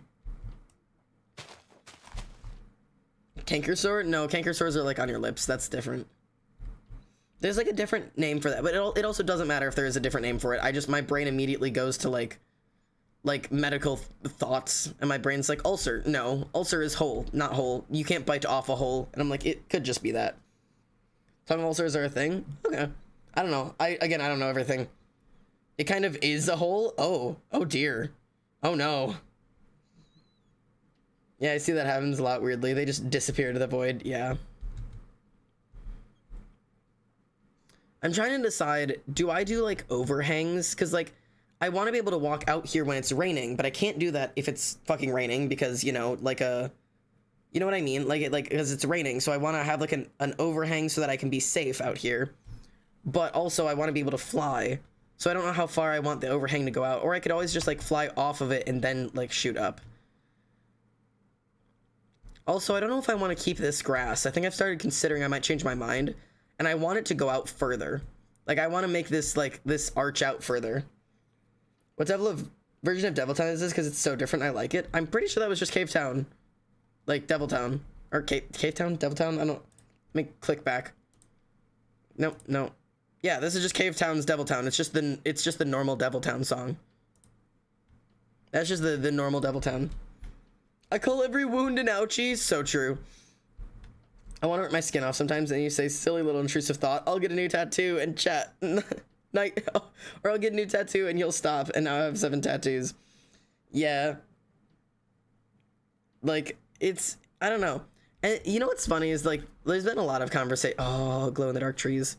There's been a lot of conversations recently about the whole concept of, like, oh, I listened to my intrusive thought and now I've dyed my hair, or I listened to my intrusive thought and now I have a tattoo. And it's like, yeah, that happens, but it's not because it's what you think. That's what, like, what people think it means is like, oh, my intrusive thought is telling me to get a tattoo. No, my intrusive thought is telling me to use a chainsaw to rip my flesh off and then watch as my muscles tear apart. But if I get a tattoo, maybe the amount of dopamine I have will go up high enough that I'll stop having that intrusive thought. And that is a very different thing. You know? I'm gonna go to sleep now. Sleep well, Jack. That version of Devil Town was a re-release of it, I think. Oh, was it? I'm probably just tired. It's 12:51 a.m. and I'm crying. Yeah, it happens. When people mix up impulsive and intrusive thoughts, it pisses me off. Yep. Drives me absolutely fucking wild. That was post-T Devil Town instead of pre-T demo Devil Town? Got it. Okay. That would be what it is then. Now you know. There you go. Hope that explains what it is. OCD intrusive thoughts are a pain. I think all intrusive thoughts are a pain. All intrusive thoughts can suck my dick. I'm so fucking sick of having them. Fun fact, chat, recently I've discovered, at least to a certain extent, that my intrusive thoughts get worse on my ADHD meds sometimes. I thought, sometimes they get way better, right? Sometimes my intrusive thoughts are way less bad when I'm on my meds. Like, and I don't know what it is. It just, like, sometimes they aren't as bad. And, like, they go away, like, almost completely. And then sometimes they're just the fucking worst and I'm dying. Oh my god, it fucking sucks. It is insane. And, like, I think what it is that, like, I have them less often when I'm on my meds, right? But when I'm on my meds and I have them, because I'm on my meds, I can focus. And thus, I can't just distract them away. And the thought just stays. Because I can focus on my thoughts. And one of my thoughts right now is my intrusive thought that's telling me horrible, disgusting, terrible things. And it's starting to drive me insane. It's a little frustrating. Might head out and cry and watch Good Luck Charlie. It's Christmas. Alright, you know what? That's so valid. I hope you enjoy watching it. Can I make calcite stairs? I really don't think I can. I'm gonna have to figure out a different type of stair to do. I'm gonna have to figure out a different type of stair. I also I think I want to do like this. Like so that it's tapered off as well. Like this. Because then it feels like it tapers a little bit more. And I'm gonna have to figure out what stairs I'm gonna do for this shit. And I want to do stairs for like the whole thing. I don't know what I'm doing anymore. I'm just kind of going wild. This goes to the ceiling, not above it. Okay. So here, here, and here. ADHD meds are so new to me. It's like a different world. It genuinely is. The first time I took my ADHD meds, or like the first week I was on them, it blew my fucking mind. Like, I almost ended up crying on one of the nights because I was so angry and so frustrated that everybody else had just been getting to live like this. Like, that everybody else just... time just passed normally for them. And that they could think about something and follow the thought from beginning to end and not get distracted. And I could just sit and do my work and not, like... It made me so angry in the beginning that, like, I was, like, on the verge of tears because I was like, this is not fair. I went through 12 years of school and 6 years of college without these when I could have just had them. Like, I cried over trying to study for finals, and I like almost crashed my car trying to focus at work because I wasn't getting enough fucking stimulation. Like, and I cannot fucking believe how much of my life would have been different. Like, I don't know. Life would have been another fucking experience, man. Also, I'm turning the song way up. We're bopping into this song. I hope to be well, I hope to be somewhat content. Every morning I wake up and think to myself, oh god, we're doing this again. We're bopping to the song and I don't care what you say because this is one of my favorite songs of all time right now. Chat, it's recess. Do whatever you want. Lord, these blessed words fail me. Feel free to send whatever emotes you want. It's recess time. I just wanna welcome all the broken people. Every morning I wake up and I drink my silly little oatmeal coffee, text my silly little text. My phone is still on autocorrect, so I get my caps out, cause I'm too lazy to change the settings, too lazy to hum myself to sleep. Oh my god, we're doing this again. This is like my favorite song.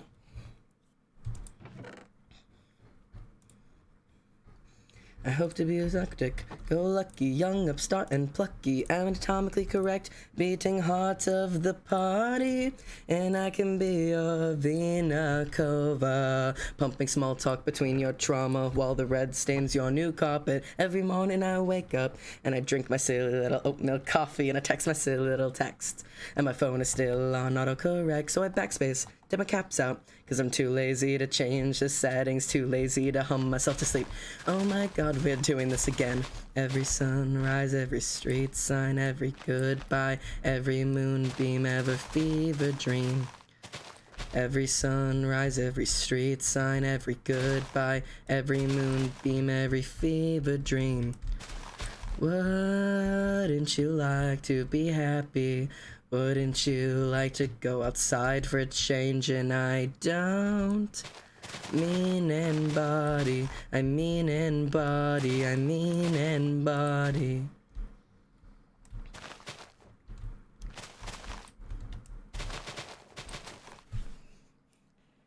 Every morning I wake up and I drink my silly little oatmeal coffee and I text my silly little text, and my phone is still on autocorrect, so I backspace, dip my caps out, cause I'm too lazy to change the settings, too lazy to hum myself to sleep. Oh my god, we're doing this again. Again. Again and again and again. Okay, I had a good time. Thanks for coming and playing. I can't help myself with that song. It's my alarm right now. That is how I wake up in the morning, is that fucking song. That is my wake up song. It brings me such an immense amount of joy. But yeah, that's my song right now. I swear to you, the first time I heard that song, it's like I fucking like woke up from a fucking trance. And like, I know it was probably just one of those things that like I have, you know, black and white thinking. Life is either like at the end of the rope and I'm dying and nothing will ever be okay, or, you know, life is perfect and everything's gonna be fine and I'm never gonna be sad again. Like I don't have in-betweens. And like something about that song triggered the positive. It suddenly shot me into this like concept of like everything is perfect and everything's okay and I've never ever been sad before, and oh my god, what the hell? I've never been sad and I never will be sad and whatever. Like, it was just wild. What the hell? Dude was just in a hole. But yeah, I don't know, man. That song just like fucking stopped my brain from thinking. Why is it so hard to only think of one thing? ADHD, my boy. Happens all the time.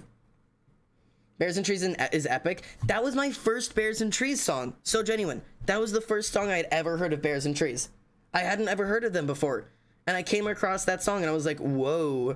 Like, hello? Sacrifice Roach is my new favorite recess thing. I love that for you. Sacrifice Roach is a fantastic one. I like that we have such a good variety. Tyrio was doing some spinning. Abby was doing some roaches. You were sacrificing roaches. Fan art was vibing. Ice Pops was properly cat jamming, as most people tend to. Tess went full croc jam, which I think is lovely. I love the croc jam emote. And then just the commitment to sacrifice Roach. It was quite lovely. There's a really good variety in the way that you guys recess. There's such a wide variety in our recess practices. I quite enjoy it. Also, oh my god. Oh wait, does that mean that that's gonna show as... Is that gonna show as... Hang on. Hold on to your pants for a second. Hang on, shut up, hang on. Does it show as... Oh, I don't even know, because it doesn't fucking show me right now. Because we're over 850. We're at 3,860, which means by technicality, my Twitch is going to show 3.9k now. Oh, that's fucking weird. That's fucking weird. Sacrificed roach? You what? Yeah. I don't know, man. Oh, stream numbers are making me feel funky. Not like watch numbers. Again, I don't look at those now, but like just the follow numbers are just, they're so strange. It's so weird to think about any of that. You know? I don't know. On computers, Roach looks like a cockroach, but it was recess time. Yeah. It was recess time, so we were playing. It was playtime. Where everybody just spams whatever they want to spam. Oh wait. I need to get rid of you. Goodbye, tree. Good to have you, but you're gone now. And I admittedly want to add like an overhang here. Like I need more overhang in this area. I know what Roach looks like, but why sacrifice Roach? Because sacrifice Roach, I don't know. Croc Jam, my beloved. Croc Jam's such a good emote. I quite like that one. But yeah, I need to find like a nice way to like set that up. I'm also gonna like expand these stairs. Like I'm gonna have them be like a full set of stairs. But I need to figure out what stairs I'm gonna start using for those. Cause like I don't want to use the mahogany stairs for fucking everything, I don't think. Unless I do. Maybe I do want to use mahogany for everything. I was just originally gonna use it for like my bedroom area. Cause like I liked my bedroom area being kind of like flower themed, you know? Cause like normally I do pretty dark builds. So like having like this whole like mahogany and flowers and grass kind of set up at the front was kind of like a cool concept. But then we have like very like this is like such a weird contrast between this like flowers and grass and mahogany like purples going straight into like solid black and white and very steely. It's such a weird contrast. And so like then we have like more like warmth going down this direction. And like, I don't know if like to over here, like I want to do warmth going down this direction as well and also out the stairs, but now we've got blue coming in for the internal area. And now I don't know. Now I have like two conflicting color schemes because I have like the black and white and blue as like a very like, almost like a cold color scheme. And then I have like grass and flowers and pink for like the other section of the, like now I don't know what I'm doing. I quite admittedly don't know what my aesthetics are anymore, and I don't know which direction I want to push this now. I don't know. Now I don't know. And I have to figure out what I'm going to make my fucking ceilings. I don't know what I'm going to do here. I just am unaware. But I'll have to fucking figure it out. I got to figure out what I'm going to do. But I actually think that, like, we made some progress. We've got new trees going on. We've got all of our walls kind of starting to change. And you're starting to see like there's like an actual like built area here, you know, like we're building into the walls and we're starting to smooth it out, which means we can actually start enacting some external design, which I think will be cool. Nav, thanks you so much for the follow. Welcome home, mate. Good to have you here. An honor to have you with us. Also, my horse has started to wander down the mountains, getting a little worried about him. My autism demands I sacrifice roaches. Now that is a sentence I can get behind. Yeah, see, I used the stairs all the way down through this and through here. Maybe I do just commit to that, but I like the blue. And then I completely changed my color scheme and I did red down here. I fucking don't know what I'm doing. Oh god. I don't know. Getting a little worried does nothing about it. Listen, it's fine. Cause like I have the, do I have the blue or do I have the green? I have the green. These are technically green enchanted leaves. I'm gonna have to figure this out. I don't know what I want. I don't know what I want, admittedly. Oh my god, I can't believe it's fucking midnight. I'm so goddamn tired. It is 1 a.m. and I have classes today, so I should sleep. You know what, Tess? I was just thinking the same damn thing. I'm enjoying biblically accurate mods so much right now. I'm so glad you're enjoying it. Hexia, thank you so much for the follow. Welcome home, mate. Honor to have you here. Oh my god. Yes, you should sleep. Yeah, I think you might be so very correct about that. I think you might be so very correct about that. I'm trying to check something out real quick. I go to bed at 2 a.m. See, and I have to keep my sleep schedule somewhat normal because like I still work during the week. So like I'm trying to keep it like I'm trying to keep it somewhat, you know, normal. Is this who I think it is? Actually openly admit this one thing too. It's like middle school best friend, and then. All right. Hey chat, do you want to scare somebody with me? I'm gonna recruit you guys. You guys want to help me out with something? You guys know how love raids work, right? Right? So I'll share the name for when or if the raid doesn't work, but I'm gonna load up a raid, okay? Love raids. You know how love raids work. Essentially we have a pretty big number of people here usually. It's never like crazy, but it's enough to, you know, spook some people with small numbers. So we're going to spook some people and give some love. I'm a part of it this time, yes, and I will be able to put down their I'll put their name in chat, so you can go find them if the actual thing doesn't work. So the reminder. Oh, why are there gun emotes? Can someone gun emote for me real quick so I can see the emote without the lock symbol? Yeah, there you go. There it is. Yeah, so just remember, be good. When you get in there, your goal is to spam any of the positive messages you want to give. You can say, like, you are loved, you are valid, you are, like, you know, like, anything you want, you're doing a great job today, I'm proud of you, whatever you want to give, just give some kind of, like, positive response to them, and just, you know, fuzzy warm feelings. Make their day. That's our whole goal, is to give that love out as hard and as fast as we can, all right? And you don't have to stay for long, but when you get in there, at least everybody send at least one message just to show some love, alrighty? I'm gonna load that raid up. Oh yeah, I'm supposed, I always forget to give you guys this. Here, look, catchy guitar music. Have your catchy guitar music. Here is the name in chat. For those of you who raids don't work for you, it's Hey It's Kit. Yeah, be good, and I will see you guys soon, alrighty? I have no promises of when. I don't know what a schedule is. I've never met her, so be good. Love you guys. Go give some love. Have a great night, everyone. Bye, chat. Bye. Good night. Good night. Good night. Good night.